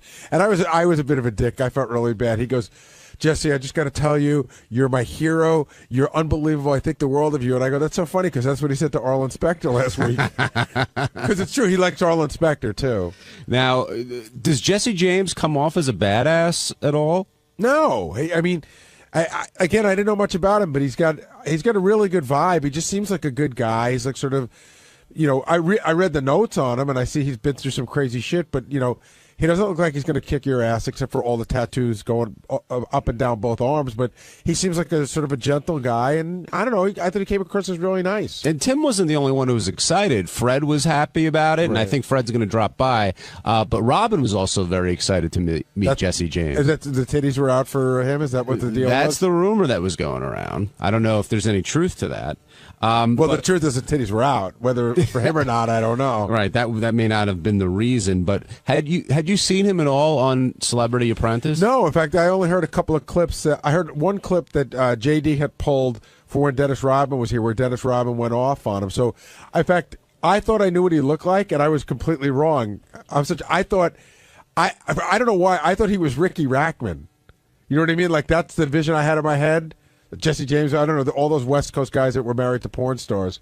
So I probably couldn't even pick him out of a lineup before today. But again, really nice guy. I mean, he's a lot different on Celebrity Apprentice based on the way they put it together. And you got to hear, he spoke more here than he did in the entire season. And I thought he was pretty charming. Did you like him on the show today, Benji? Yeah, I think he was very likable. It was funny. I like how pissed he got at Ralph, though. It was like he's such a nice, friendly guy, but like Ralph really got him. Like he looked like he was like ready to start punching someone. Well, one, that's Ralph's expertise, as we all know, and two, you don't want to mess with this guy, and he talked about that a little bit. He doesn't want to put that out there because he's challenged a lot, because he's known to be a pretty tough customer. Takes one swing at me, I'll have all that miscongeniality money. And miscongeniality too. Exactly. Don't forget that. Now, before we get to Sandra, we got to talk about Janine. He didn't really talk a lot about their marriage, but you could tell it was a rough ride. Yeah, he kept calling it his nuclear disaster, which is, you'd never want to have your relationship referred to that way. And I thought that the line really hit it on the head. Howard goes, "It must have been great. You're married to this porn star." And he goes, "Dude, everything isn't the way it looks when you see it, and that spoke volumes about it. Yeah, if you missed it, well, actually, I'm sorry. I don't know if you have the line. Yeah, I have. I think I have the line you're talking about. Here's I think this sums it up pretty much. Hit it, Ted. Was it weird for you being married to a porn star for a while? Like, I mean, is it that like guys think that they can have their way with your wife, and I think it. You know, she'd been retired for like 5 years, right? And so it wasn't really like on the tip of your tongue. You know, it wasn't like she's a current huge star. You know, it was like over in the past, and she was changing. But then, you know, I think it's harder for her to be in that kind of spotlight, you know. Would you recommend that a guy marry a porn star, or do you think that they have too many problems that it's just too much of a thing to overcome? Just buy the DVD. Just buy the DVD. Yeah, don't even go there. Just buy the DVD. Yeah. Okay. It's better to beat off. That was a line. Yeah, that pretty much sums that up. And were you surprised when you learned that he was married? Not today, but in the past, when he was married to Sandra Bullock? That kind of came out of nowhere, and that relationship seems to have stuck for a little while. You mean surprised that they ever got? I mean, at the beginning, again, you know, I'm as guilty as anybody. You know, you don't know anything about people, and you just see them in the tabloids, and you see this guy that used to be married to Janine, who's some biker dude. You see him and Sandra Bullock together, and you go, oh, you know, it must be Sandra Bullock's, like, you know, sort of fling, her wild fling. You know, certainly they can't really like each other, but I don't know anything about him, and it turns out that they really love each other. Yeah, even he said she figured he'd be a bigot, he'd be this and that, and they ended up doing pretty well together. And Howard found out a lot about how they carve up their finances as well. I think Howard probably got more out of him than he's probably done in any interview. And he even said at one point, he goes, when Howard asked about the sex, he goes, dude, I'm going to stop. I've already said enough. Now, he also gave advice about how you have to listen to girlfriends and your wife, and you know, he's talked about going gardening, and that's the greatest idea I've ever heard. Right, but he said it in such a sarcastic way, as if, you know, you have to be, you know, really not sincere and go, honey, gardening's great. And he, let's go to. They don't have kids together though, right? He's got his own kid with Janine, but him and Sandra don't have kids together. I don't think so. Yeah, so that, you know, it's easy to pretend to want to go gardening. That's true. Paul in Philly, you're on the wrap-up show. Hey, how you doing, guys? Good, Paul. How are you? Great. Listen, I just wanted to tell you, I thought Jesse was really good today.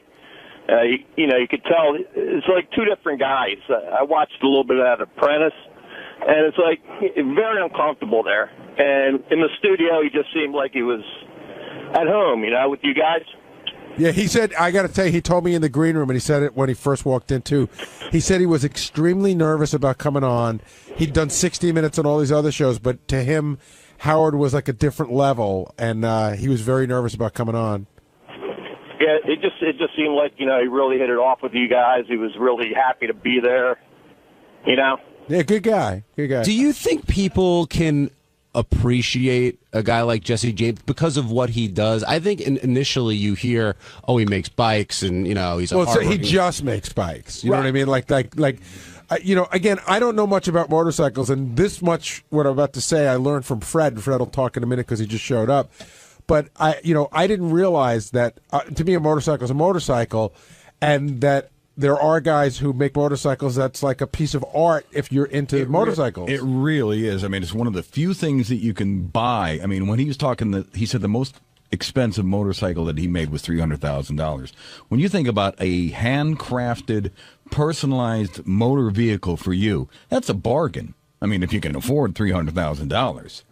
That was the other great part of the show this morning was when he offered Howard a bike, to make Howard a bike, and Howard said, first of all, listen, I could buy my own bike. There are million, Tim came to my office and started jumping up and down again and going, I can't believe he's not going to take the bike. Why won't he take the bike? He's got to take the bike. Tim was very excited out there. What he should do is he should get a Howard wig and go up to him and say, you know, I was just kidding out there. I mean, I really want the bike. Now send it to Tim's address. Now, Fred, you're an expert in this field. I don't know about an expert, but you're knowledgeable. Knowledgeable. How good is Jesse James and what he does? He's definitely one of the top 5 bike builders that there are around. I mean, somebody brought up Indy and Larry today, rest in peace. He was one of the greats too, and you know, there are guys that are like that. And I really think it's like the last frontier in terms of like customized cars and bikes and things like that. People don't customize cars that much anymore because I think they all look the same and they all look like jelly beans. But at least with a motorcycle, it's like the last frontier. It's kind of like being a cowboy. Now, that Orange County Choppers, are those guys just an interesting show, or are they really good motorcycle makers? You know what? The jury's out on them. The real aficionados of bike building, they poo-poo them. And I'm one of the few people that doesn't, because I think anybody that brings bikes into the collective consciousness of the United States and makes them more acceptable and makes them appealing to the masses, that was one of the things that Jesse was talking about this morning. When you're riding in traffic, people have no respect for motorcyclists. I mean, they barely have enough respect for other cars. Well, I think but when you're on a motorcycle, you're very vulnerable. I don't know why this pisses me off. I'm always very respectful. Like a motorcycle guy, if he's in front of me, I like to be very far behind because I always think if he falls, I don't want to run him over. Right. The thing that always pisses me off about a motorcycle guy is when he goes between cars. I agree with that, and I think in New York State, I mean, there's certain places in the country where I think that's legal. I don't think in New York State that is legal, and I agree. I think it's a dangerous practice, and I think people should not do that because it freaks people out. Well, also, you can't. A motorcycle guy, like on the highway, they always show up in your blind spot when they do that. Well, that again, it's like that comes down to bad motorcycle riding. I mean, I used to ride a lot when I was like 14, 15, 16 years old. I rode a motorcycle before I ever drove a car, and I got a motorcycle again about maybe 10 years ago. I hadn't ridden in years. Maintained my license, hadn't ridden in years, and I. When I decided I was going to go back, I signed up for a motorcycle safety course, took a series of lessons, read a lot of books, and that's one of the reasons I feel fairly confident when I'm riding on the road, because they'll teach you where not to ride in the blind spot, what not to do, the stupid things that you can do to get yourselves in the trauma unit. All this talk about safety, so that brings me to a question. You've known Howard longer than me. Mm-hmm. Is in your time with the show, was there ever any chance that Howard's getting on a motorcycle? Not unless Bianca and Beth were like being held for ransom or something. There's no way that he would do it. On Thursday's wrap-up show, Sal came by, and I don't know how it came up, but we got started talking about Robin again. And Sal at first was trying to explain himself, but then he broke down a little bit, and it led to a lot of good conversation, a lot of controversy, and Robin eventually coming in here to confront him on what's going on in Sal's mind. And I've been trying to figure that out for 3.5 years. But it was a good show, and watch for yourself.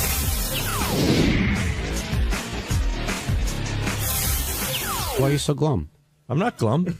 Just waiting for my beating. You seem glum. I'm on standby. Why do you say that every time? I'm waiting for my beating. Because whenever I express myself on this godforsaken shithole, I get ripped apart the next day. No, I do. And you know what? I'm going to. Maybe this is a good thing. What are we talking about here? Are we talking about the game, or are we talking about how you verbally attacked Robin? Which godforsaken shithole are you referring to? Okay, I know I attacked Robin. I didn't view it as an attack. I knew I attacked Robin. I didn't view it as an attack. It came off as an attack. Well, how would you view it? You just said, I know I attacked. Without being redundant, it was constructive criticism that she took personally. And I know a lot of people feel that way, and I'm sorry. I'm sorry that I offended Robin. That wasn't my intent. But, if somebody else gave criticism, it wouldn't be as bad. I always have to be the guy that stepped on in the that's end. not true. That's wrong. That's just not true. No, it is. It's true. It is. Because I'm the only one. I'm the only one that gave Robin good advice, as far as I'm concerned. No, you're the only one that gave her that advice, and you think it's good advice, and that's you could think that. But I can. You're not better than me, Gary, to tell me. I'm not saying I'm better than you. I'm saying you don't have the ability to recognize that you took a solid 10 minutes on the wrap-up show to talk about how Robin is literally single-handedly fucking up the show, and it's your opinion that she's fucking up the show, and we don't say a word, and we let you say whatever you want, and you don't have the ability to think that she might be offended by that. Well, you interpret it as me saying she fucked up the show. I said I would prefer if she just slow down a little bit. And that's what I really said. Slow down. Know your place. Right. Slow the fuck down. And that's it. And then it just turns into this whole... So, you know what? I'm not going to express my opinions anymore on you guys. Because when I do, everybody gets into a tizzy. Everybody gets all upset. It's not worth it. Actually, you probably get called on the carpet about 1 out of every 10 times you express your opinion, because you express your opinion a lot. But but seriously, when you were talking... Did it not hit you in the head that Robin might not appreciate that? Were you surprised when Robin grabbed you in the hallway?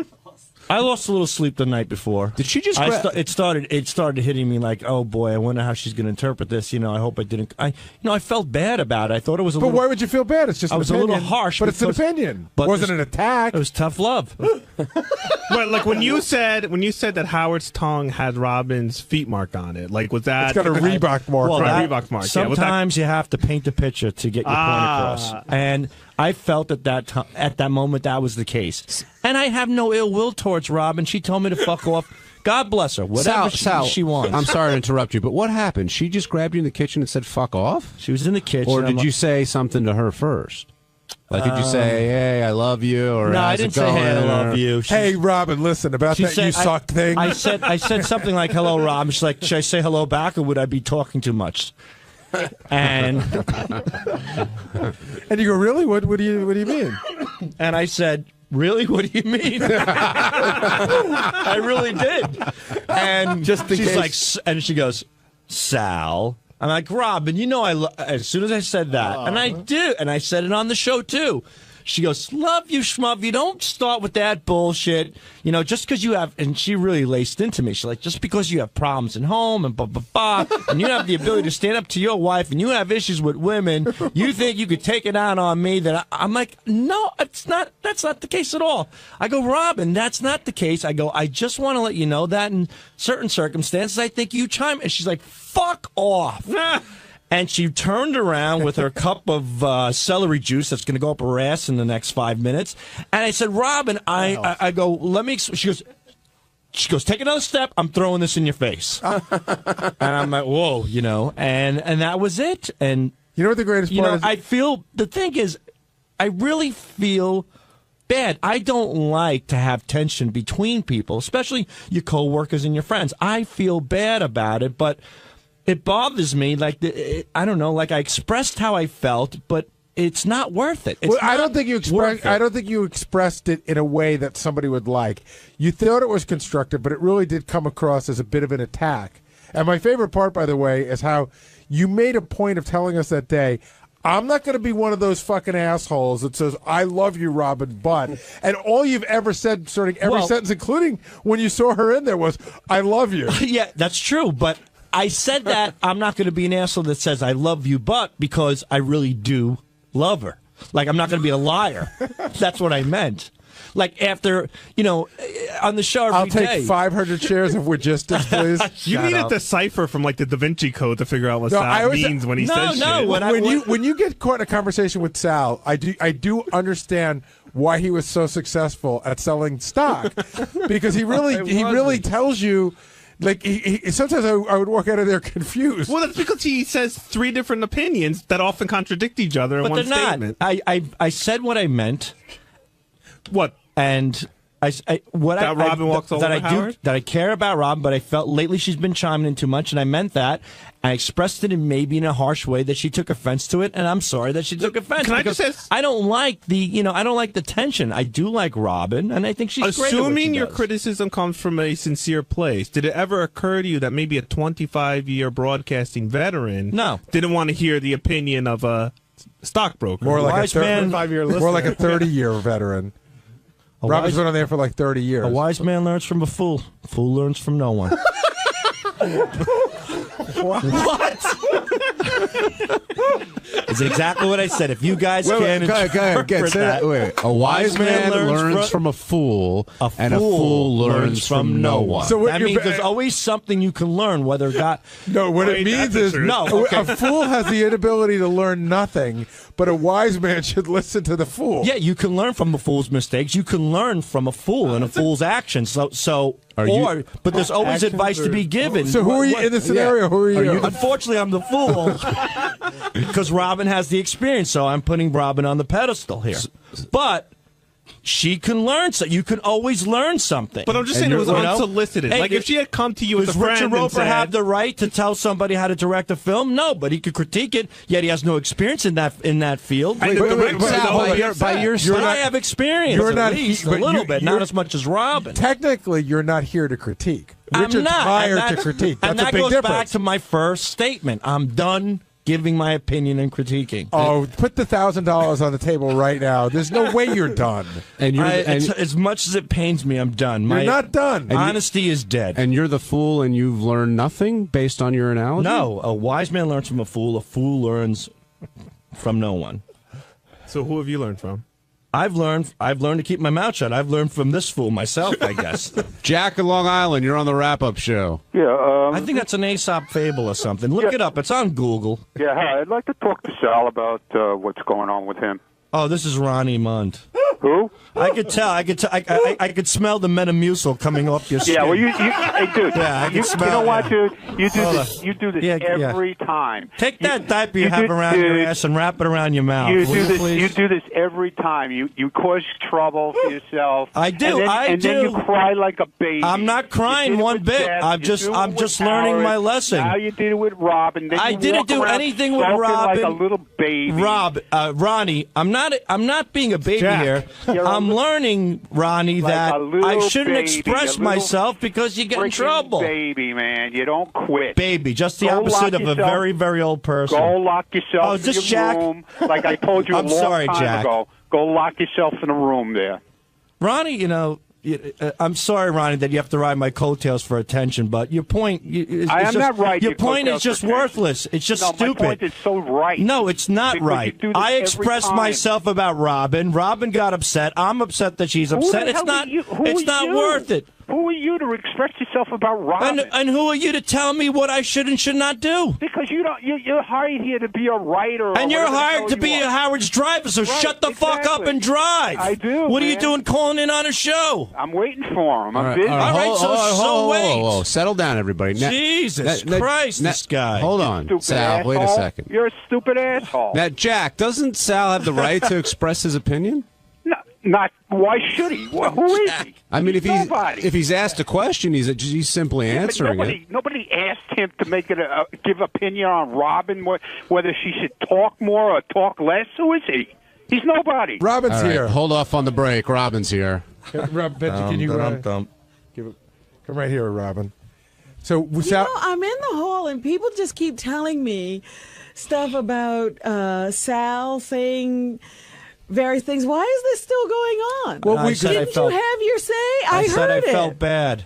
No, he's not. He hasn't been degrading you. What he's saying No, is, but he doesn't. said he was delivering a communication. I got it. He doesn't. We were asking him how he could go off for 20 minutes and give his opinion. I put in quotation marks, and I said, "Did you not think that it might come back to bite you?" And he goes, "No, not really. I really." Well, when somebody said Sal didn't understand, I said he could stop there.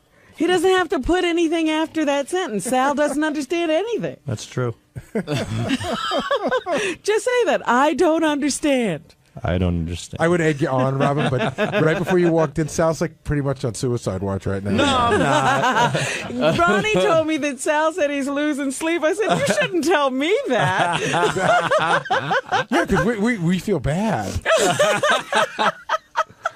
So, Robin, did you take Sal's advice to heart? Oh, shut up, John. Do you really think I would take Never. Sal's advice for anything? No. But clearly, I mean, you yelled at him in the kitchen, so something must have bugged you one way or the other. Sal isn't attacking me. Sal is attacking all women when he talks That's to what me. she said in the and email. that's what I don't mind an attack on me. Like I said, when he said Artie did something wrong, it was Artie did something wrong. When he says, something to me, it's like, know your place. Well, where would my place be? This week in Arizona. Howard's at the window. He sees Robin talking to Sal, and he's got this quizzical look on his face like, should I go in there? And then he just left. He's like, so what would your advice to Sal be? I don't have any advice for Sal, because if I try to give Sal advice, because quite frankly, when I was talking to him on the air, I was trying to explain to him what a Google search is, which I don't think he understands. And I got, know your place. Shut up, stop piping up over there. So I can't give Sal advice. Robin brings up a good point. Like, when you fight with Artie, why don't you tell Artie to know his place? Because Artie threw a CD at my eyeball. Are you still angry at him, Robin? I'm not angry at all. I didn't even know this was going on. And people are telling me, I said, but the worst thing to tell me is that I made you lose sleep, because I'll keep you up the rest of your life.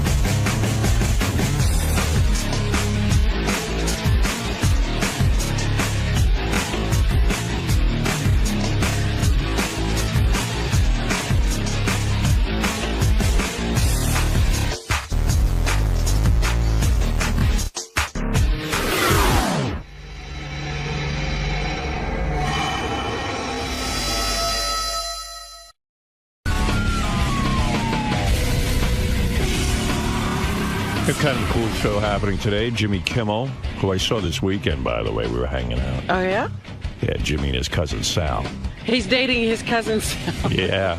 No, Sarah. Well, I did have some alone time with Jimmy. Yeah. And I got to ask him about, Sarah Silverman. Did he open up? He opened up, but, when a guy opens up to you in private, this is the problem with me associating with people outside of the show. They kind of give you they preface their statements by saying, look, this is some stuff I'm going to talk to you about. It's embargoed. And all I'll tell you about that, I'm embargoed. But I'll ask him about it on the air, and we'll see how clean he comes. But yeah, but you know what? Do you really care more about Jimmy than the show? Fuck him over. Really? Well, let's do Yeah, it. that's anyway, right. I am a man of my Are you ever word. going to get better information out of him? Yeah. But I got to tell you something. This is how bad I am with people. This is another story of how bad I am. Jimmy began to open up to me about him and Sarah and, what was going on. And was really open, huh? And then afterwards, like, Beth said to me, well, what did Jimmy say? I said, I don't know. You had no idea? You didn't even listen? You blanked out? I think I listened, but I didn't understand what he was saying. It didn't make any sense to me. I think the only reason you listen to me in those situations is because you're so fascinated how fucked up I am. Heroin is like something. He's really fascinated about interpersonal relationships. Yeah, but I think maybe it's boring to him now. I listen to you because we're on the air together. Oh, that's geez. I can. So in a hear year and a you half, on the I air. should stop calling If you. Jimmy talked to me on the air, I would understand everything. Right. I mean, you'd question him. You don't even ask questions. No, I meant even personally. I did, Robin. Even when I call you, you listen. Yeah. But I even said to Jimmy, I said, I don't understand what you say. In other words, okay, you guys broke up and you're explaining it, but you don't get it. I still don't know. I don't even know that you really told me anything here. I don't understand. And then he started again to tell me stuff. And maybe he was just being guarded or whatever, but I have I've had that experience where people are saying a lot of words, but I don't understand anything they're saying. Yeah, I mean, I'm telling you. They're usually foreign people. I swear to you, I am as in the dark as before. And the only good. thing I know is dear. what Jimmy has said publicly, that she broke up with him. So basically, you are saying everything you know on the show, so that's good. Yeah, I am. I mean, I could tell you everything he said, but it doesn't make any sense. So, he'll come in here, and whatever he's comfortable talking about, we'll He probably go isn't to. comfortable talking about any of it. Probably not. On the air. No. All right, Jimmy Kimmel's here, man. Old friend of the show. We got a lot of old friends here. We don't have no new friends. We got only old friends. What the fuck? Kind of like you. Yeah, exactly. Fuck you. Come on in.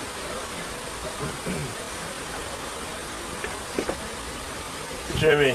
Hey, what's Morning. happening? How you doing, man? Good, thanks. I thought you were going to come to my hotel room and wake me up there. I wish. At this thing. So what brings you down to the show today? What do you think brings me down to the show? What are you talking about? Oh, I have a lot of important things to talk about on the show.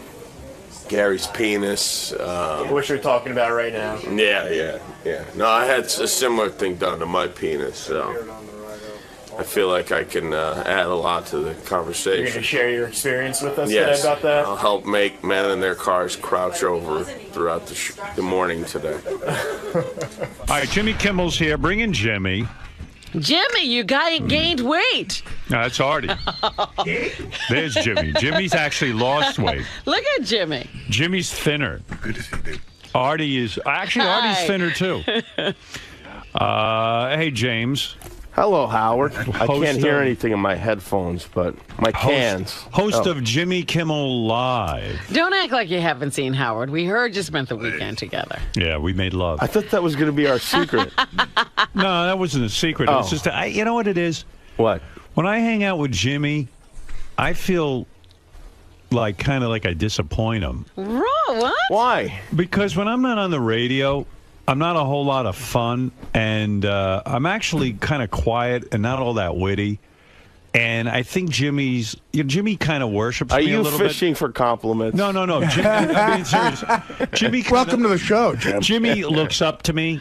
It's true. That is true. And like, so you expect that he expects something. like I had more. Jimmy's stories, like when he was in high school, he listened to me, or someone sent him a tape, and he wanted to go into radio. I don't know what the whole thing is, but then like when Is this your way of saying you want Fred to play music and for me to go on? No, it's him saying he wants Ralph to play but music. it's always awkward because I know, probably Jimmy's expecting this great guy to hang out with him, and I'm really not a lot of fun, as Beth will tell you. I disagree. We did have a lot of fun, and I have a lot of fun. I'm not. What do you think I'm expecting? I'm not expecting Robin Williams bouncing off the wall. That would be annoying. But I know, like, you like to sit and, like, like Jimmy came out to see me, so it was like, then I feel obligated that, we should be together. Yeah, well, that is one of the things when you go visit When you somebody, you actually visit see someone, them. they actually are supposed to be with you. You should do the Great Gatsby. You should just never show up. Well, after Jimmy left, I said to Beth, I said, Jimmy's a great guy. Everyone knows I love Jimmy. I think Jimmy's a really together great guy. Together? Yeah, he's got it pretty together. Robin. Yeah, he is pretty together. Robin, you're sitting on a pot of coffee. How dare you judge? Well, nobody said I was together. I really like Jimmy. No one could be an easier house guest. I even like his cousin Sal. He's an easy house guest? I am. Sal, yeah, because Sal is like that wall. He doesn't say anything. He says You just like a potted plant. He was nervous. He's not usually like that. But I said You to, give Sal a sports sticker, he's fine for I said to Beth afterwards, I said, Jimmy coming out to the house makes me realize I don't think I want people coming out to the house. She goes, Good, thanks, Jim. this is positive. She said, why? She goes, no one could be easier than Jimmy. Like, Jimmy's so great. I said, that's right. And the fact of the matter is... Everybody else is a pain in the butt? No. I said, even I can't handle that because I couldn't even sleep when Jimmy was over because it was like... I'm like, oh my God, Jimmy's probably awake and he wants to Let me together. go down and see what he's doing. So I'm up at 5 a.m. checking to see if Jimmy's Who's up at 5 a.m. looking to get together with their... I'm neurotic. I can't have people He doesn't over. want Jimmy to be walking around while he's sleeping. You know what you got to do, Jim, is you got to just... Howard knew I'd be asleep till 3 p.m. And then at 9 a.m. I was going to have a chess lesson. And I felt guilty. I said to Beth, is it okay that I'm having a chess lesson? Because what if, it was for an hour. So I was like, she goes, well, I guess so, but Jimmy's your guest, and he's here. And I go, but I want my chess lesson, too. You mean Jimmy can't hang out with his cousin and do stuff? No, I'm fine. I don't like to get up early anyway. But in fact, I actually intentionally, I got up what I thought was early. I got up at I made sure to get up at 9:30. So around when your chess lesson was over, then we could hang out. Yeah, we You could should have hang out. combined the two and had Jimmy give you a chess lesson. Yeah. Why don't you just say to your guests, you know what? I got a chess lesson at 9 I did. or I told whatever, Jimmy. You and did. do whatever you want, Everything and I'll is- see you in the afternoon or I'm something. just not good. I feel guilty. Everything is very well scheduled. Yeah. Yeah, I mean, you're very well scheduled. You know what's happening when you go there. It's Yeah. almost on a list. Yeah. Well, I'm glad Jimmy went. Now I have someone I can call to ask how the house looks.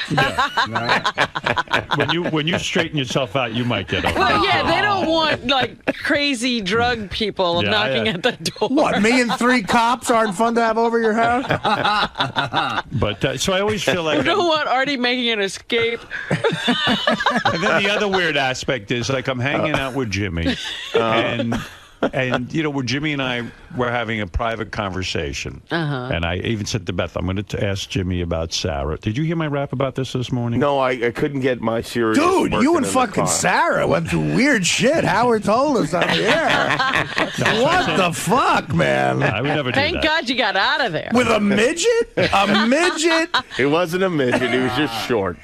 No, I said, Jimmy and I were talking. I even said to Robin this morning, I said, I sat with Jimmy.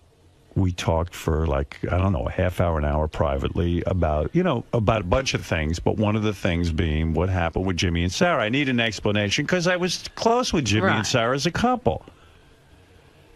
And I said to Robin, I have no idea what Jimmy's talking about. He says, It was first of an all, hour. of course, it was not for the air, but in the same, he said he went to Beth and he couldn't tell her what you said. Because immediately, after we had the conversation, Beth wanted to come down, but she saw we were talking privately. Oh. She said to me, okay, so what did Jimmy say about Sarah? Right. I said, I don't know. I don't know what the fuck he said. For Howard to listen to you, you have to work Howard into the conversation. Yeah, there you go. I don't know what I said either. I mean, I don't know. It was the lamest, most He mysterious. said he's not sure you know why you broke When a chick asks me what their day, if I want to hear what their day was like, I'm like, only if I'm in it.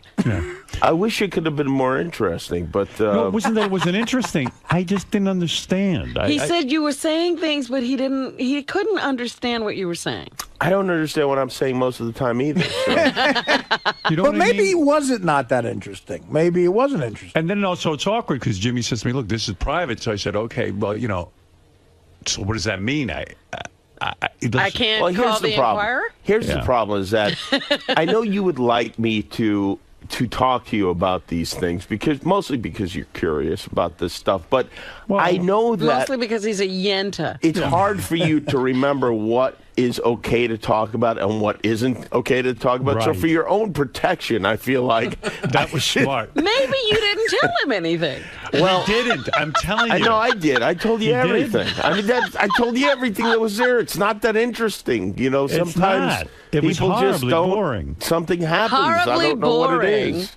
It was terrible, actually. It's unpleasant, There was no but good stories. I was, there were Nobody no had events. any great problems, like, they're harboring. The sex was good, right? Yeah, it was. Yeah. I mean, for you. for me, yeah, it was. Yeah. The sex was good. You haven't checked with her?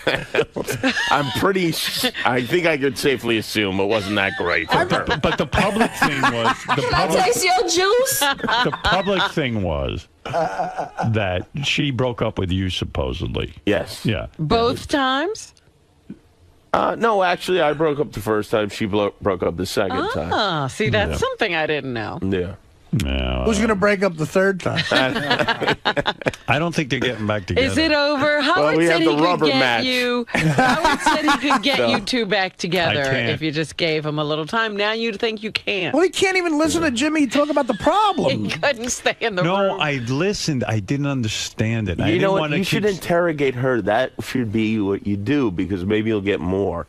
Because But alone, like in a situation like that. I'm not the kind of person that looks for reasons afterwards. It's if you don't like me, I don't like you, and that's Well, that. then why did you break up with her? Oh, I don't even know. I just felt just depressed and just felt like that was something that I felt like that was the reason why I was depressed, and then I became even more depressed. After you broke up. After we broke up, yes. You heard the music. I know. What's the music? You know, Fred, you kill it with the music. He does. I could have. I was almost on the hook. Yeah, I almost started crying. Wait, I missed it. What did you say? I asked, so he broke up with Sarah the first time. Yeah, so you're getting more out of him than I did. Ugh, you needed me I told there. you that. I know you did. Well, now that Howard's listening because it's on the air. No, I listened. I really did listen. And he I said, I could tell you everything he said Wait a because he minute. didn't say anything. I'm going to tell you what he just said. Yeah. So he was suffering a depression. Right. He decided it was the relationship that was depressing him. He didn't tell me that. He broke up, and then he got more depressed. Do you so understand? that's You why missed he, it. More or You less. missed it. Yeah. More or less. Do you understand how bad that sounds? Like men want to have the perfect woman, and in a sense, Sarah is beautiful, and she's funny, Talented, she's smart, funny. Oh my great God. conversationalist, and we still get bored. This is what happens. It's not even bored, really. But you're right, though. Yeah, it is. It's troubling because you think, oh, if I can't stay in a relationship with this person for a long time, Right, that's Then there I isn't can't anyone. do it. Yeah, Right. And that's what starts to depress you. yeah, You know? exactly. And it's starting again right now. Is it that you think the two of you are just not in love with each other anymore? Like the love left? Well, they Yeah. were in love at your Yeah. wedding. You guys were all over each other at the wedding. Holy Christ, I had to make out with my shitty food. I mean, you really were. And But, it was so yeah. I guess at some point the two of you just realized, like, yeah, we like each other, but we're not in love with each other. I guess so. Yeah. Yeah. She decided that. Oh, she decided. That was funny You're at the in love- wedding. You're in love with her. No, I'm not. I told You you. were. But when it's over for me, It's over. You close Yeah. the door. I close the door. Right. So But because I you put my open the penis door- through the keyhole. Yeah, but you open the door. If he opens the door, he'll be in love again. You close the door, but you open the door again. Let's put it this way: when the door's closed on me, the door's closed. Right. Yeah, but When I Jim, close the door. Jim, for every door that closes, one opens. You're right. You're right. And the one you better So open are is you, the heroin are you door. on a tear now? Oh yeah, I'm on a real tear. He's fucking all of Hollywood. He's having sex with cousin Sal. Let me tell you what I did last night. He's having homosexual incest. I went to dinner with my friends Alex and Martha Wallow, who listen to the show, and had a huge steak, and then almost was pretending to make conversation outside the restaurant, where I was almost certain I was going to shit my pants. And then I got in the cab and desperately tried not to shit my pants, and then thought it might be funnier for the show tomorrow if I did shit my pants. Who cares about shitting in a cab? You've never done that?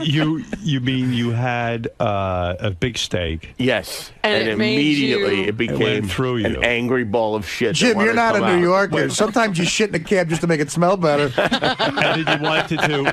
And then you wanted to take a shit. And why didn't you do it at the restaurant? Or are you too embarrassed? Oh no, not at You the would rest. never Plus, should have everyone knows I come out sweating. I have to take off most of my clothes. So then I get upstairs and I know this is going to happen because there's a nightmare happening. Is that my cousin Sal has the key to the room in his pocket, and there's no way he's just flipping the door open and letting me run right through. There's going to Did be. you tell Sal you had a shit? Oh, I told him I had to shit, and I realized that was a terrible Wait mistake. a minute. You don't have your own room? You and Sal are in the same room? Yes. What the fuck are you talking about? This is getting worse. Sal's on the show. They didn't get him. Well, they didn't, They didn't fly him here. They tell you can bring somebody out with you, Jim, that is fucked. What are you doing? Well, the truth is, I brought two people. I brought Jill Lederman, our producer, so she had a room, and then Sal and I stayed. We don't mind. We like staying in the same room. Holy mackerel. You really aren't in show business. I guess not. Really? Jim, they used to get everybody at Mad TV their own room. I'm not on Mad TV. Yeah, well, actually, Nightline, they've got 4 people in a room there. Martin Courtney Bashir has Thorne like Smith. 17 people living in a room with him. Hey, would you? So did he get the key open in time and you took his shit? He did, but there was some torment time where he held the key up and showed it to me and waved it to me, and I was like, "Open that fucking door! Will you open that fucking door?" Or you're fired. We're gonna shit all over you. Don't make me shit in Jim Belushi's room again. That's right. Would you have Sarah on as a guest on your show? Not right now. I don't think. Eventually, maybe. Wow. Really? Is that interesting? Yeah, that is interesting. Not good enough. We're just really booked what are you up. talking about? Not good No, enough. it's not good because enough. she's doing every other show. She's busy. There's no openings at your show? You know what? We've got a lot of bookings right now. And no, I don't know. I just think it might be awkward, but it'd be fun. Might be more unpleasant than it would be worse. Sarah, there's a very funny stripper I met who's doing a set. Why would it be unpleasant? Well, why do you think? Because but she was, listen, when you were going out with her, yeah, she was on the show like every week. Well, not that much. I mean, a lot. She was like your brother Theodore. And now all of a sudden there's no presence of her like she was doing the. Well, I'm it's not like fucking Matt people Damon. like, where is she? I mean, she was on maybe twice a year. I mean, it wasn't like Is that she true? was- Yeah, yeah. Oh, I didn't know that. I thought it was more. But she was No. on in the time that you two got back together. Yes, she was. Listen, on, I've been on 5 times, and twice when I was on, Sarah was on. Jimmy's going to hang out with us all morning. He's going to be here for a while. Ben Stiller is waiting in our green room. Oh, he is? Yeah, so what we'll do... What he's saying is a bigger star has now. No, Jimmy's hanging out being part of the show. He'll be here during the Ben Stiller You can interview. sit there while Ben is. If Ben Stiller's sitting here and Adam Sandler comes in, we'll have Sandler. That's Jimmy's cousin, Sal. Oh, this Hey, is the guy you everybody. spent Good guy. the weekend with? Yeah. Fantastic. He's a nice guy. I was a little worried about him, but he's a nice guy. Sounds very quiet, yeah. He's another Tom Cruise lover, this kid. Hey, Jimmy. Yeah. What's going on? Now, do you have to leave? I think I have to leave soon because I have to do Regis and Kelly. You're doing Regis and Kelly. Without Regis. Mine, sans Regis. Yeah. And Sal, you're going over there too? I'm gonna head over there, yeah. No. All right. He can stay if you want. I understand your cousin Sam's here. So am I saying goodbye to you? I don't want to hold you here. I think if we you have to all right. leave, unfortunately. Sadly. Sal, good seeing you. Thank It was you. nice spending time with you. Great seeing you. Jimmy, I wish you continued success. I hope these upfronts, whatever they are, go well for you. Now I feel weird about the next time. I feel weird about visiting you because I feel like. You mean visiting him at home? Yeah, because I feel like we Just always get visit the me. honest account, but then I feel like I'm making you uncomfortable when I'm at your house. Not at all. I love being with you. We go away on vacation together. I mean, what's the matter with you? Well, I don't, because you said then you feel like you have to entertain me. You don't have to entertain Don't worry. me. I know. I'm I know. self-entertaining. Believe me, and so am I. Okay, good. How dare you? Look, I don't know what's going on in your romantic life. I'm sorry Is you. he dating? You didn't even find out for us. I would never ask. I don't know I'm what he's dating doing. Neil Patrick Harris. You're not the type of guy that we're not going to open up the tabloids and see you're dating like every woman in Hollywood. Now that you're free of Sarah and you're a single Definitely guy. not. You're not. You're not going to womanize. What are you going to do? You know, are I'm you not going like to that. a dating service? Are you? What are Yeah, you doing? I'm on, Millionaire matchmaker? I'm on that Ashley Madison. Well, he You're has an a Ashley Madison. You only date married women. Yes, I'm only fucking married women. Well, Jimmy has a certain type. I think he's going to ask Elaine Boozler. And so the dating will begin. The dating will commence as soon as you get over Sarah. Theoretically, yes, I guess so. Yes. Excellent. We can't wait for that. Who will it be? Jennifer Love Hewitt? Well, who will the lucky lady Will be? you Well, be picking up women on the show? Will you do that? Move? No, I don't think so. I can't imagine that will happen. Who are your guests for the rest of the week when you get back to L.A.? We'll pick out one Well, for you. Ben Stiller. right, you I can't go out really with don't him. know who the guests are, to be honest with you. Do you fantasize that you'll be with another famous woman? I mean, Sarah was famous. Was certainly. that fun? I've decided never, ever to go out with another famous person. Is that true? Mm-hmm. Why? Unless they're really, really good looking. What? Kathleen Turner. Why? Yeah. Maybe another Because- hot Jewish comedian like a Whoopi There's Goldberg. nothing I hate more than being the subject of. I don't like being the subject of speculate. I don't like people being interested in my life like that. But aren't So you got into the people- right business. But aren't Yeah, people I know. going to always be interested in your life? Not nearly. It's exponential when it's two famous people. Nobody cares about who other, like nobody cares about who Conan is dating. Right? Well, because Conan's married. Yeah, but nobody cared beforehand. Nobody cares that he's married. I either. think they would. Well, you're saying because she's not in the business, Yeah. is what you're saying. Right. Oh, I see. So when you're dating another famous person, try to be more like Conan. you're going to try and be like Conan O'Brien. Yes. That sounds like makes a lot of sense. You better to get me. better writers. But it is possible because you're in Hollywood and you meet the girls you meet are girls who come on your show who are in fact famous, and a lot of these.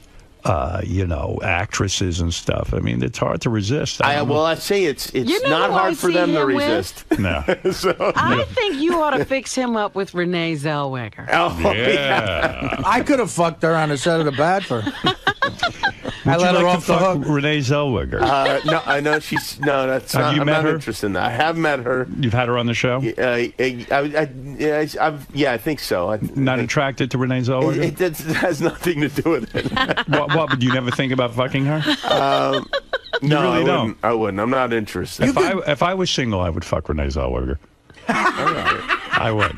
You could get her at Bridget Jones' Diary. I told you I don't want to go out fantasize- with anyone famous. But wait a second. You don't fantasize like maybe a night with Carmen Electra or nothing like that. That's not my thing. What do you mean, not your thing? Well, wait a minute. What about some Why- supermodel? Explain No. that to me. What do you mean you can't take Carmen Electra? I need. There has to be some depth there for me. Oh, so supermodels are all So stupid? Sarah was so deep. She Well, was I'll deep. put it this way: Sarah would never do this. Carmen Electra. Look, I said Jimmy was deep. Carmen Electra was once asked on a talk show, "What's the one thing she couldn't live without?" And after she thought for a minute, she said, "Food." So I don't think Sarah would ever do that. That's a good answer. But do you think that Sarah will date someone famous? I don't know. Does she need that? No, I don't think so. She doesn't need that. So it'll be interesting to see what you end up doing. Sal, what do you think? Sal, you're married. I'm married, yeah. So, but Jimmy what do you is, think? I wasn't supposed to say anything, but he's secretly dating a pizza chef, this guy Chris Bianco. I'm not even kidding. He flies him out. The guy stayed with him for like a week, and then there's another chef that comes in, Adam Perry Lange, and they cook, and that's his focus right You now. love to cook, right? That's your thing. I do, yeah. I love You're to a eat. cook? Yeah, I do. Yeah. By the way, fucking a pizza chef where I'm from is not Rob, gay. you should try eating food. It's delicious. I'm going to do that when I do that. Yeah, that sounds crazy. All right. So, and also, will you and Sarah become friends in the future where she will be able to come on the show? No, we will not. You will not become friends. I don't know. It's going to be a major I like that showbiz answer. feud that lasts centuries. I agree with you. You're not going to become friends. Listen, I got enough friends. Right. You will not go the route of Johnny Carson and date some of the tea time players, or you will not. No. Yeah, have the girls on your show. Hire I don't them have just any to date tea time them. players. You don't. No, I don't. No, it's not my. You know me. It's not my Look, thing. Howard, he was on the Man Show and never fucked one of the juggies. Not only didn't He was married. Not only didn't I fuck any of them, I would hide in my room reading from them. I didn't want to be part of it. Will Leno, They don't want to read with you? Let me before you leave, because I know you have to go. Will Leno's new show fail? I'm talking about this now. You're in the late night game. You spend a lot of time on your show, and I know you do a lot of hard work. And people should watch Jimmy's show. But will you take a look at Leno's new show? And you've probably given this some evaluation. You probably even have research on this.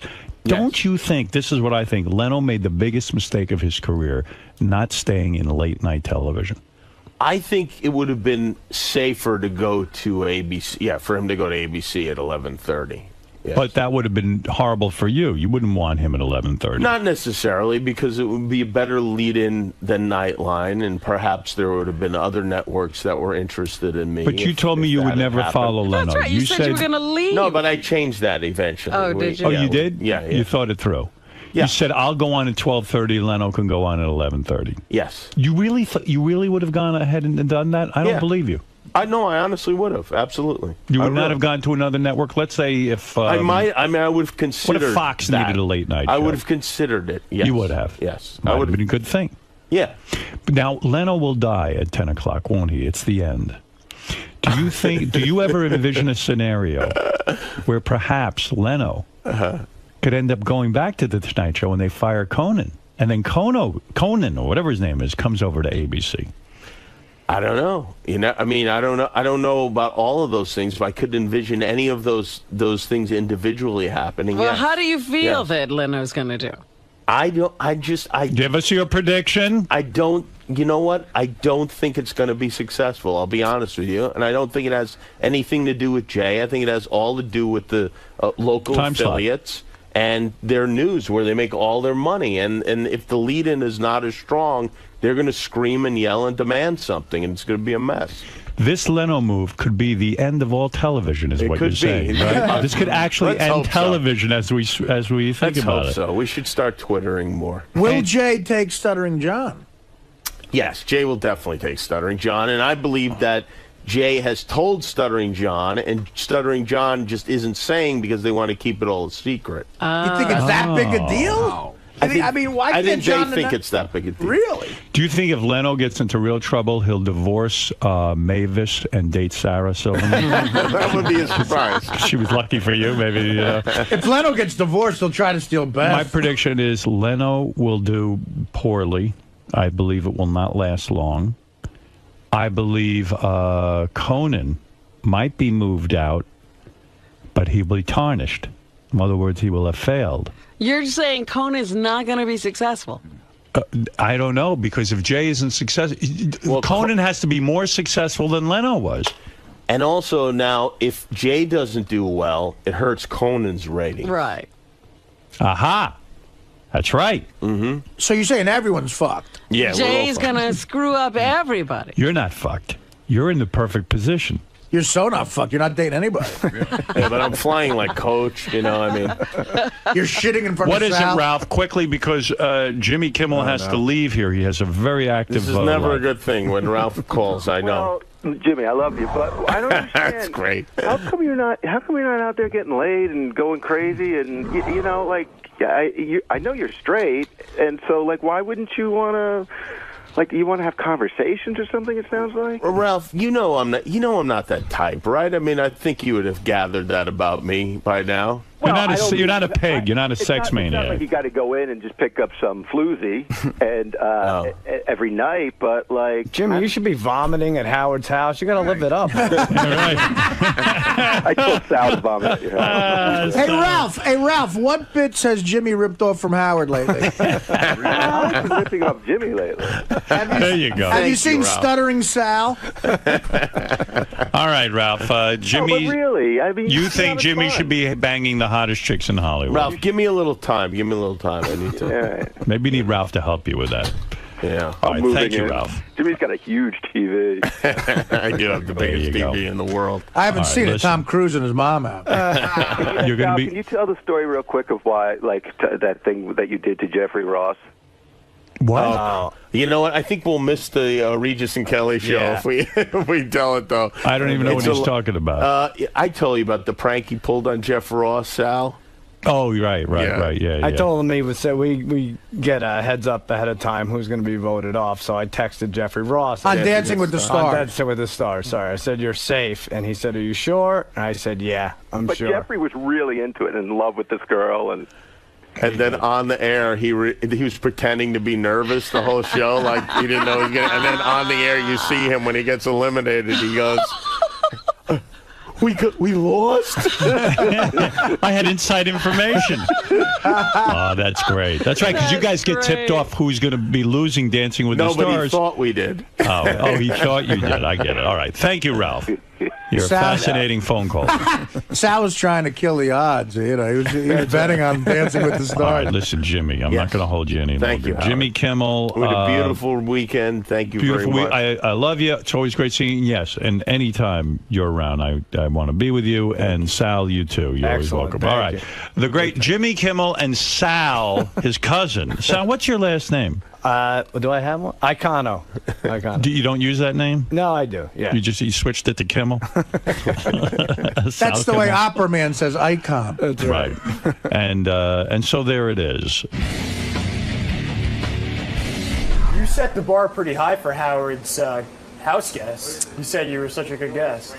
You know, I'm very. I was raised well. I clean up after myself. I keep quiet, and people seem to appreciate that. I think the great thing is Ralph really set the bar so low that by puking everywhere. Yeah, and I appreciate that he did that. I really do.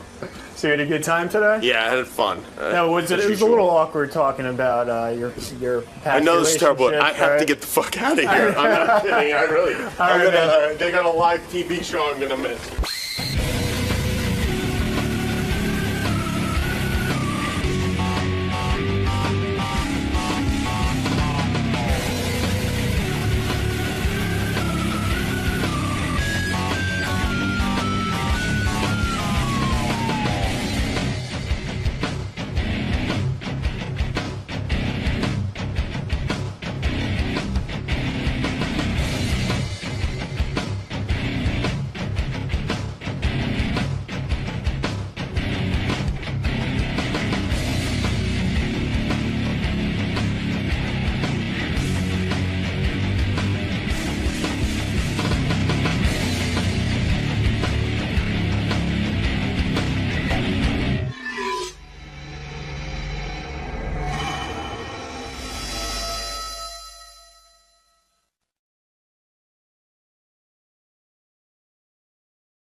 I really am.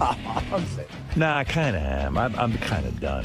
I mean, I love it here, and I love doing the radio show and all that stuff. But I think after a year and a half more worth of shows, it's time for me to sing my swan song. You know, and some things are starting to bother me, and I don't want it to get ugly. Oh. You know what I mean? There are things around here that are bothering me. I see. And I'm not the type that complains to people, so I just let it brew inside of me, and then I just leave. But, I don't know. Stuff bothers me. Stuff bothers me all the time, but I don't know. It's enough already of me. Well, David Hinckley just had to change his article. Yeah, well, I don't know. You know, it's like Jimmy said to me over the week. He says, you got to stay. You know, it's so great. The show's never been better, blah, blah, blah, blah. You guys work so well together. I said, yeah. I said, we do. I said, we're good at this, but how much longer can you keep doing this thing? Well, here's a rap that everybody gives me, and so I'll ask you now. You'll be fine doing nothing. Everyone says, can Howard get, people go, Howard, I know his personality. I listen to him. He's a personality. Can he stay home and do nothing? Well, it won't be, doesn't have to do nothing, you know. No, there are things I could do. I could straighten the pillows.